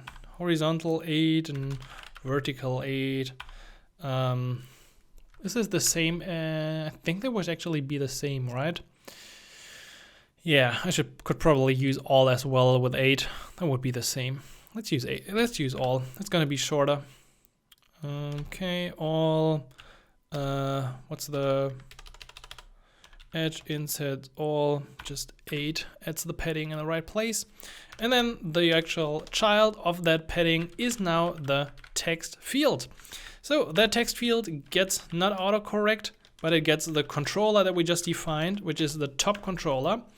Then it also gets, can we just hit save and see this? No, we probably can't. What are you complaining about? Expected to find some kind of closing bracket. Oh, don't mess with the brackets. Once you do, you really end up in like bracket hell. There should be one more bracket. Nice. That means we can actually see that first input field up here. Let's make that input field look good, and then we can copy the styling of the whole text field to the next one. So add a decoration, input decoration. So figuring out all these classes is of course something you need to learn if you want to get into Flutter. Border, I'm gonna set this to outline input border. There we got a nice outline. Can we close this? Like I don't want to be in that field. So how does it look by default? Okay, by default looks like this. Also, by the way, this is our padding that you notice here. Okay, we got this one. We also want to have a hint text. I think this belongs into the input decoration. Yeah, hint style, hint text. Let's call this top text. Nice, we got that. I think this is the only thing we need. So let's copy this padding element and put it below. The only thing we change is going to be, this is now connected to the bottom controller. and this is the bottom text, and voila, we got 2 inputs. We could actually also, I think we could, can we cursor height autofill? No, we probably, I think at some point we could change the height of that field, probably inside the styling. Oh, so many things in here. Expanse full, max length, cursor height. Well, like, who's an expert in all these properties? That's like amazing if you know about all these things for just simple. It's like it's an input field. Anyway, crazy. Let's add a third padding element. And this one will have as a child not a text field now, but instead we're going to use an elevated button. So this is like the default button, elevated button, including an icon. Oh, nice. That was a nice shortcut. So on pressed, we want to call a function. We can already create this. Let's create meme. Something will happen at that point. So on pressed, we're going to call create meme. As an icon, we can use, are you mad with that? Type of void. Oh, don't void. Okay. Icon. What kind of icon? Icon dot design something. I don't know. Like it's icons dot design services. Sounds good. We should probably make this a const again. And what's else? Label. Yeah, for the label, we can use const text and then generate meme. Ah, there we go. Well, that button doesn't look too elevated to me, to be honest. So we probably need a bit more styling for this one. Let's say style. That totally doesn't look elevated. Elevated button dot style from. I'm gonna give this like a minimum size of 40. Oh, I can't do it like this. I think we need to make this a fixed size as well. Like sometimes Flutter is interesting in what you need to do. Const size dot from height. I only want to specify a height in here. I set this to 14. So this takes up now all the available space in here. Only thing is it doesn't really look nice in terms of the color. So I don't know why it's not looking good yet, but we're gonna figure this out. It's probably, at which point have we messed up the color? So we got the icon and the label correct, but that color is definitely wrong. I wonder if I previously used some kind of theme. No, I actually didn't. That's very interesting. Elevated button.icon, style from a minimum size. Let's see. Is there something like, no, not really. Elevated button style from background color colors dot indigo. Will this work? No, not really. Also, it's kind of like the button is disabled. I feel like we do have that button. No, it's actually in the right place, I think. So it's within the form. Could it be that the form is disabling the button? Let's see. We can actually... Oh, that's not what I wanted to do. Come back, Visual Studio. There we go. Let's put a function in here and print generate meme. So then we can actually see create meme. This shouldn't have been called before. That's interesting. Let's see. I'm gonna go to this page. It calls generate meme. This is certainly not what I wanted to do. On pressed create meme. Hello. What is going on here? On pressed. Well, on pressed we certainly want to have this way. Could it be that this was actually the problem all along? Let's see. Ha! It was like constantly pressing generate meme, I guess. That was the actual issue. So now we can go here and we can click generate meme. Okay, cool. We're pretty close to finishing this. Like, we got the selector, we got the input fields, and we can click generate meme. That means it's time for more HTTP calls. But we're gonna do, or we're gonna try at least to fake this. However, in generate meme, what we want to do is we need to create our query params. So let's do this up front already. As we've seen on RapidAPI before, what we need to pass is top, and therefore we can use our top controller dot text. We're going to use bottom text. Guess what? Bottom controller dot text. And finally, the meme name, which is widget.selectedMeme.name. Now everything comes together in this example. Yes, selected meme is definitely set at this point. Otherwise, it's really like, what are you doing if this is not selected? Now, what do we want to do when we generate a meme is we want to make the call to the API or do a little bit of faking and then show the result in a modal. But the API can actually take some time to create this. So what we can do, or we should do, is show some kind of loading until then. And for this, we can use show dialog, context and builder. Context is context. This is right here in the widget already. And for the builder, we're going to use build context, and then the build function. So what we're going to return is a dialog, and for the dialog we can now come up with a lot of different styling. So you can use colors dot whatever, red, and let's do this. And once we do this, we should actually see wait, we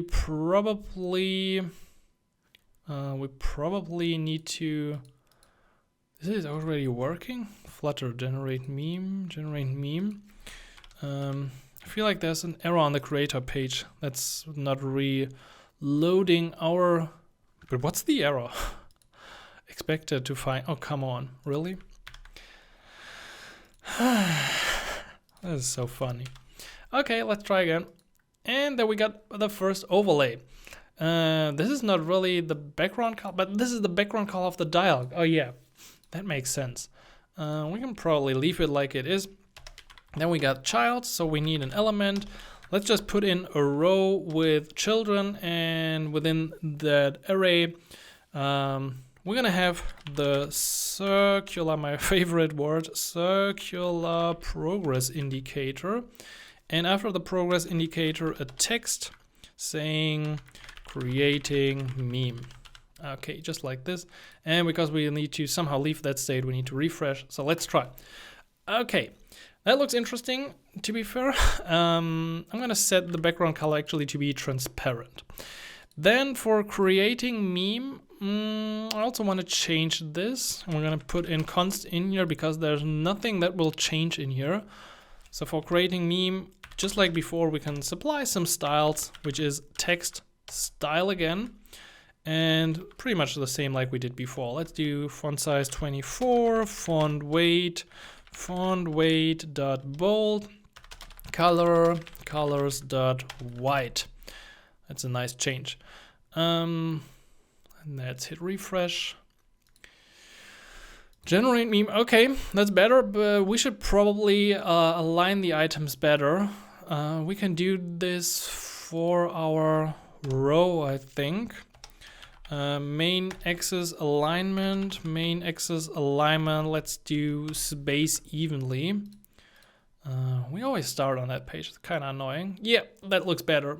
Center, and we got a bit of space between those elements. That's exactly what I want to see. However, I don't want to be able to dismiss with the background. For this, we can pass in barrier dismissible false.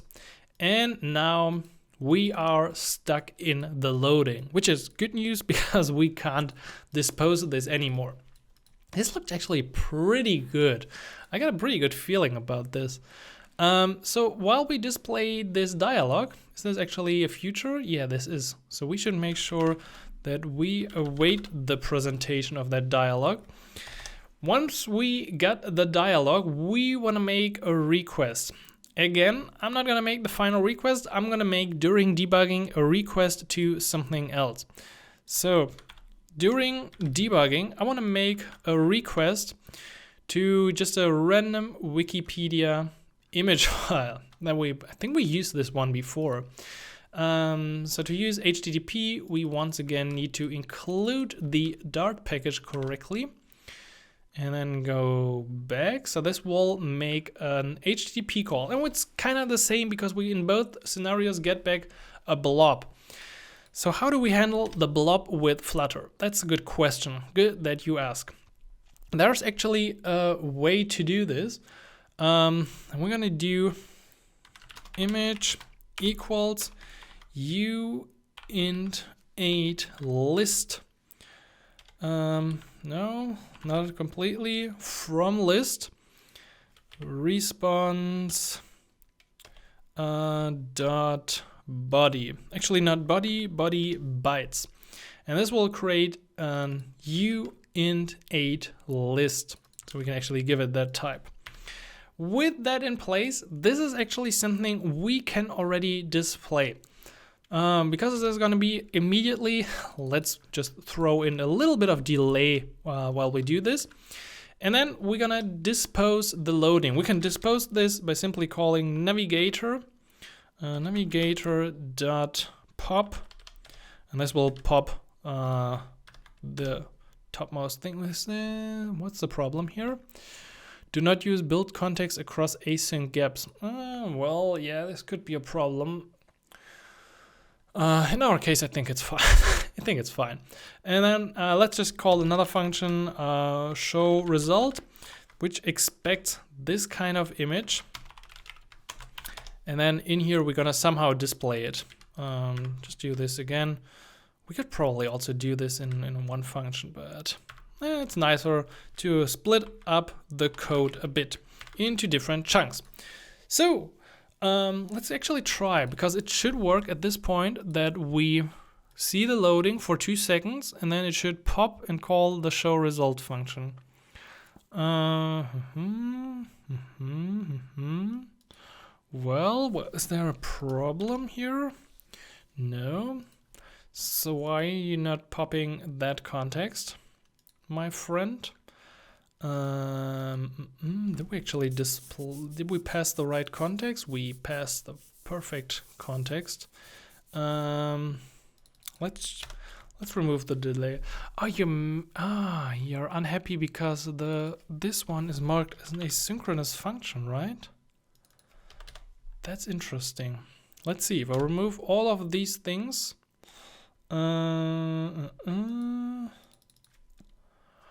But where did I? Yeah, no, create meme. Let's see, void create meme async. Will this get me into trouble in other places? No. So navigator pop should definitely work in general. Let's try it again. Yeah, it definitely works. So we see it got rid of this. If I add this in between, is it mad? 1 second, 2 seconds. No, I don't know what caused the problem. Probably because we were awaiting show dialog. Maybe that was that the issue? Let's try this one more time. 1 second, 2 seconds. Yeah, that's the problem. Moving it from here, and then we can move on because we see that until here, everything seems to work fine. So now we just need to show our result in our whatever kind of dialog. And for this, we can now just return a function show dialog with context and builder. Context, we got the context already. Builder, we're gonna implement this again. Context.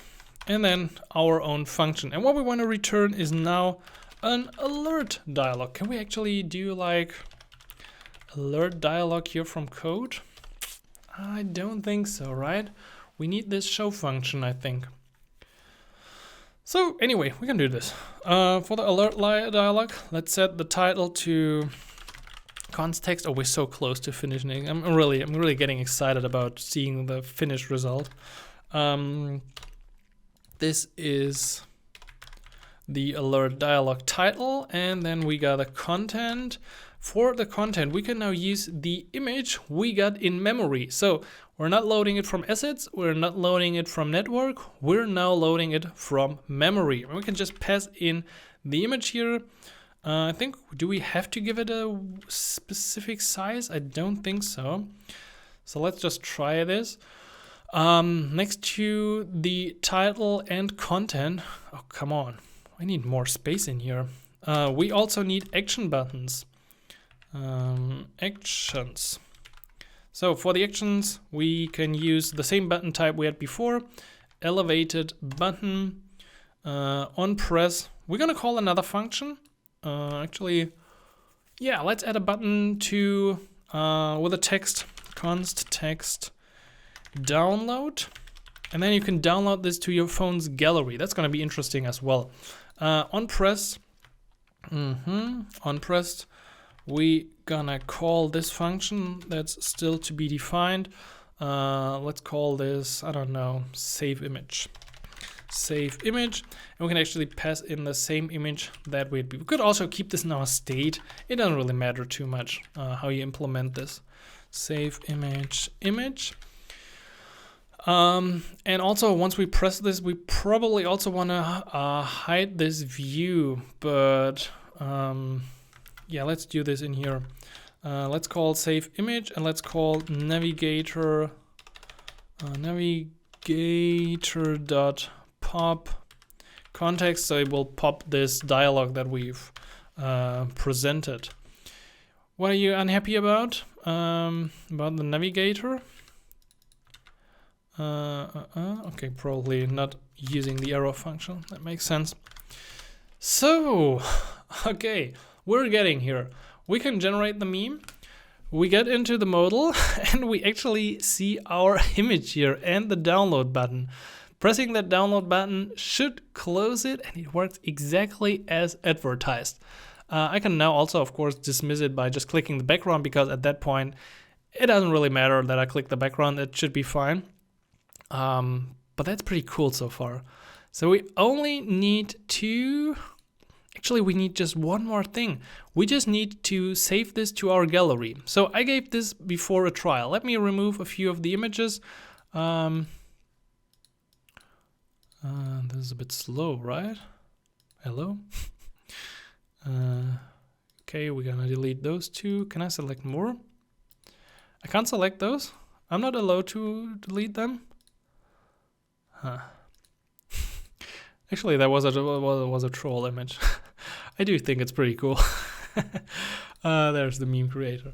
So to save our image, we need 2 additional packages. I can show you those packages from Flutter. So the one is path provide or path provider. Actually, I did have path provide. I probably do. I really need this? This is a very good question. Do I really need the path provider package? I do think so, but I think I installed it differently. Maybe I just made a mistake. Anyway, this is number 1. Number 2 is the gallery saver. Can I just use search in here? Gallery saver, because we want to save the image to the gallery. We need to add some keys. We're going to do this. But this will help us to write an image file to the phone's gallery. So let's do this. 2 times flutter pub get.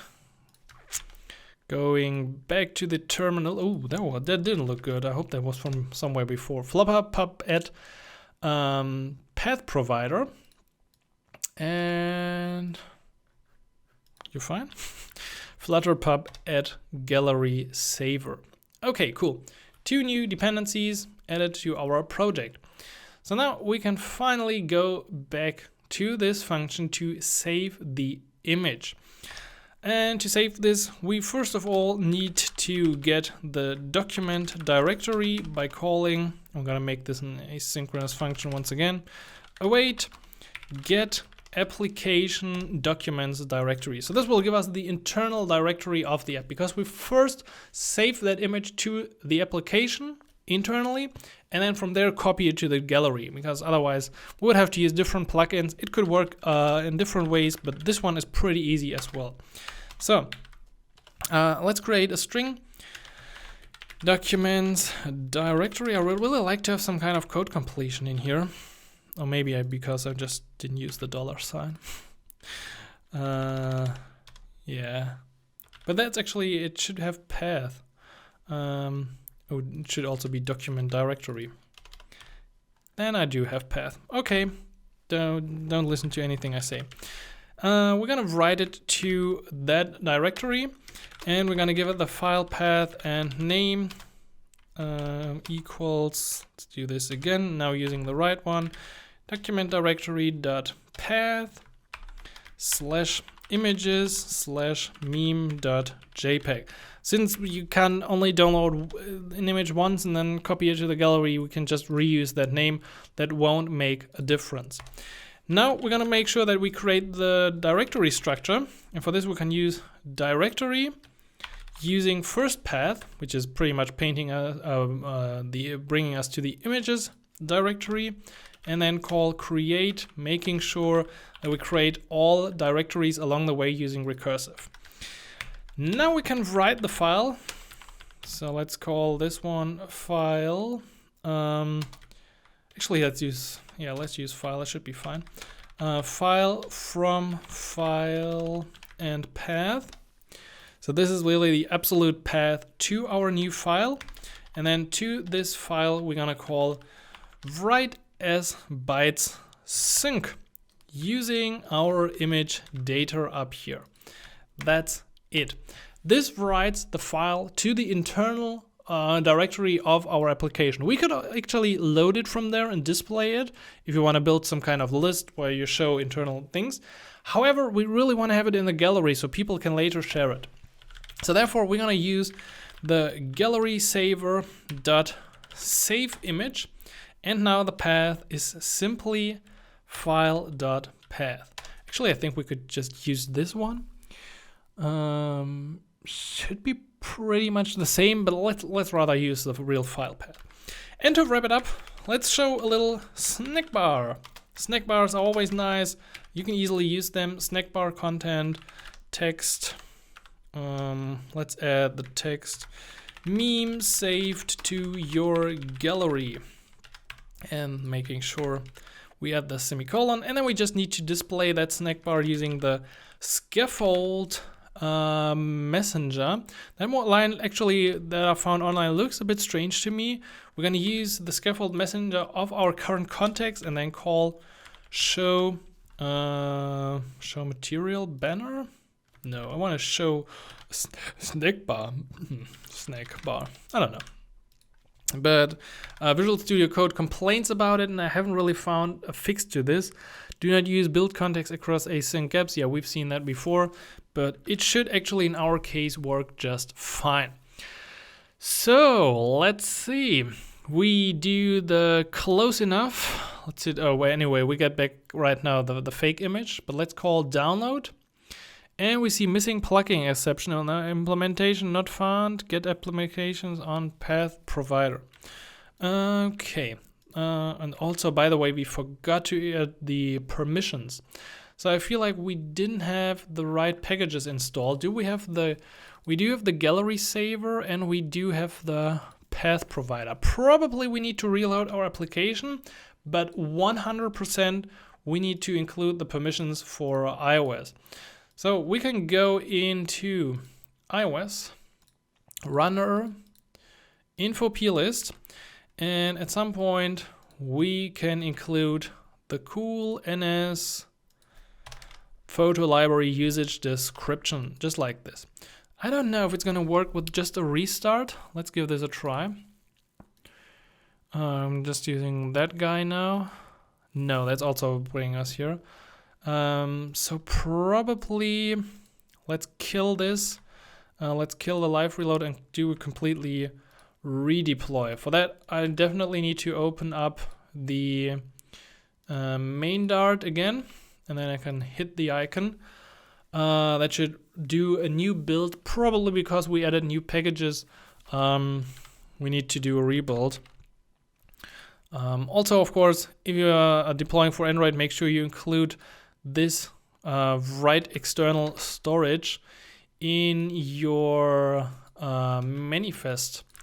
So under Android app source main Android manifest, I think here. Oh, what's the exact thing? The exact line? It should look like somewhat like this. Uses permission write external storage, tools ignore down to this one, but this line is necessary. Use version on disk Xcode, please.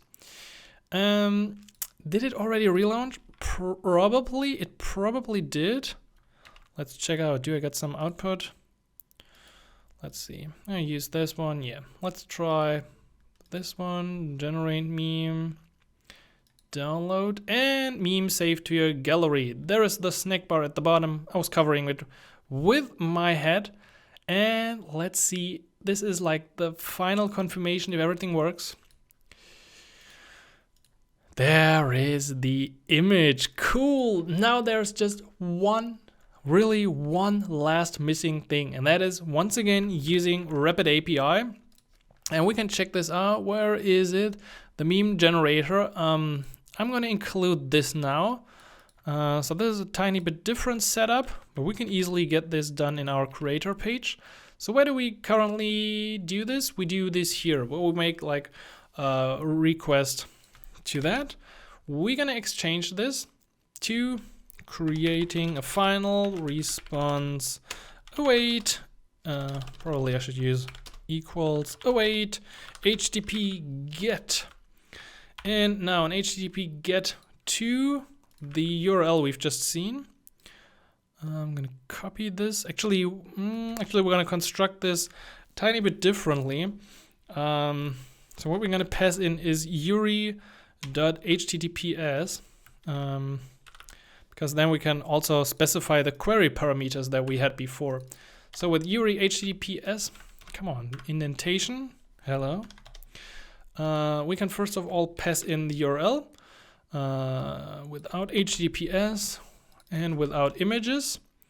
Second part is now /images. So if we inspect HTTPS, it says authority, unencoded path, and query params. So as our third one, we're gonna add the query parameters that we had before. Performing hot reload, thanks. Now this is not enough because we need to also give in the headers to our HTTP GET. So let's make sure that we also pass in the headers, and that's the object we can use from directly from RapidAPI, the X RapidAPI key and the RapidAPI host. Okay, let's see. We pass in top, bottom, and meme. We make a request. We use response body bytes. I think we're ready to do this. Let's rock this. Let's do a refresh. I'm gonna start with the Doge one. Topics, Flutter is cool. Said Simon. Generate meme. And this is gonna take a while longer, and invalid image data. Oh, that's interesting. That means we do have an issue here. Let's see. Interesting, at least we got something to do.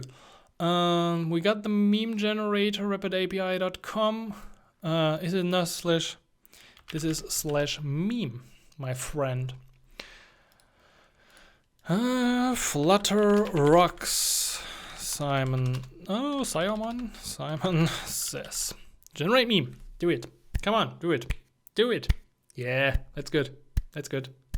There we go. That's it. We got back the created meme from the RapidAPI that we were using with the text, with the selected meme. And I can hit this beautiful little download button. go to my photos and see. There is the image. Nice, we have done it. Once again, we've built a great application, but I think I want to show you two little additional things just to make this really like the coolest application you've built so far with Flutter. I just need to calm down because this was actually really exciting. It's always kind of cool to see the finished result in action really working. So there are two more packages that I would like to add. And the first one is can I go to my terminal, please? The first one is for an app icon. So we can add the Flutter pub add Flutter launcher icons. Once again, you just bring this up, Flutter launcher icons, and then you'll see this one. Actually, you could just add it to the dev dependencies. That would have been enough. So now I'm going to reuse one of my icons. So I'm going to add this icon to the assets folder. So you can use whatever you got. So I got this little icon and I got a little splash screen matching for our application. Now I need to go into my pub spec. I'm going to now give this a bit more space because we're going to relaunch anyway. I think we can just kill it at this point. I don't know why this is opening the Ionic tools. Not sure about that. So we're gonna give this a new block here. This is Flutter icons. Can we just copy this? Yes, we can. Flutter icons, there we go. Android, launcher icon, iOS, true. Image path is assets icon.png. Web, yeah, well, I don't really want to generate this for Windows. And I found for iOS, I also, with my image, had to add remove alpha iOS. Nice that this is automatically included. Okay, to execute this, we can directly do it from here. So what we're going to call is Flutter pub run Flutter launcher icons main. And this will hopefully, cannot open file path to image. That makes sense. Path to image is definitely not the right path to that image. Let's use that one. Requirements failed for Windows. Well, as I said, I don't want to create for Windows, but where's my Xcode? Oh, we already see it up here. But I can go into the assets app icon, and the app icon is created. Now, I would also like to have a launch image, and guess what? For the launch, there's also a package that we can add, and that one's called Flutter _ native _ splash. So again, let's show this package. There we go, native splash package. It's actually beta. Well, the package works fine. It's fine. It just has a huge, huge block of information. So I'm just gonna paste all of this in here. Most of it is really just commented out. So damn, there's so much commented out. I'm just gonna remove all of this so you can actually see what's going on in this file. The only thing I want to set is, I think, branding. I think I don't want to have background image. I don't know if it could be image or branding. Let's try with branding. Assets. Do I need to? Can I do it directly? Assets splash.png. I think there's nothing else. Yeah, there's nothing else. How do we run this? That's a good question. Customize this, and then run this command. Sounds good. Sounds actually too good to be true, but let's run it. Creating default brand images, iOS, Android. Okay. Let's see. Yeah, that it might work. I don't know if it will work. Let's see. Let's deploy this again. Build failed. Great. That's good. That's always great. Why is it failing? That's a good question. So let's go back to the lib file. Do we have to do some kind of reload? I don't think so. I actually don't think so. Let's try and launch it from Visual Studio Code because we've done it like that before. Read from disk. I want to read the new version. Did we change anything else? I think there was one thing I did in the beginning. I haven't seen my launch screen right here. Probably. Oh, there it was. Well, it was not perfect there. But we definitely saw that it was there, so maybe, or not maybe, definitely go ahead and tweak the settings here of the Flutter native splash screen. Perhaps, yeah, branding mode. You can use bottom right. Yeah, actually don't want to use branding and branding mode. I probably rather want to use it as an image. Do it on that way. And if I do it like that and do the creation again, it will probably create some kind of different icons in here. Yeah, now we got it as a launch image in here. That looks more legit to me. Anyway, what we've seen is it launched definitely with that setting, and it has the app image. I think the simulator is sometimes a bit bad with this kind of stuff and refreshing it. Also running it from Xcode. Maybe we need to clean this. And you can do completely the same for Android. I already gave this a try. I deployed it to my device and it looks 100% the same.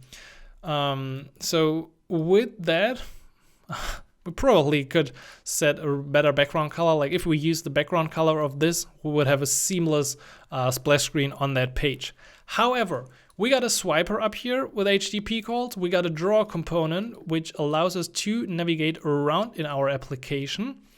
We got a meme creator where we can create nice memes with real text. And we also got modals in here. We got a snack bar and a download functionality. Access to all images is granted. And with that, final images, we're done with our Flutter meme creator.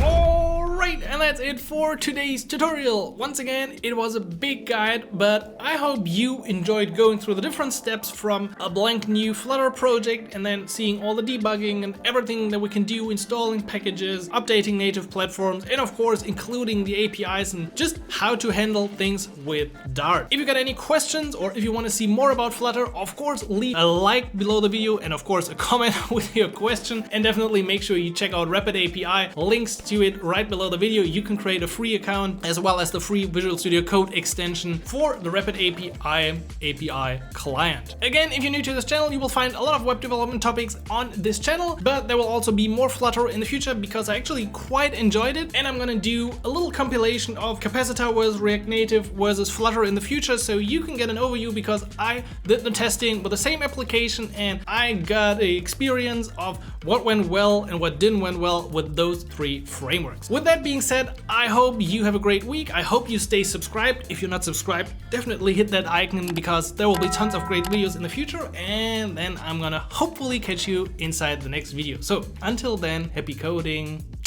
Simon.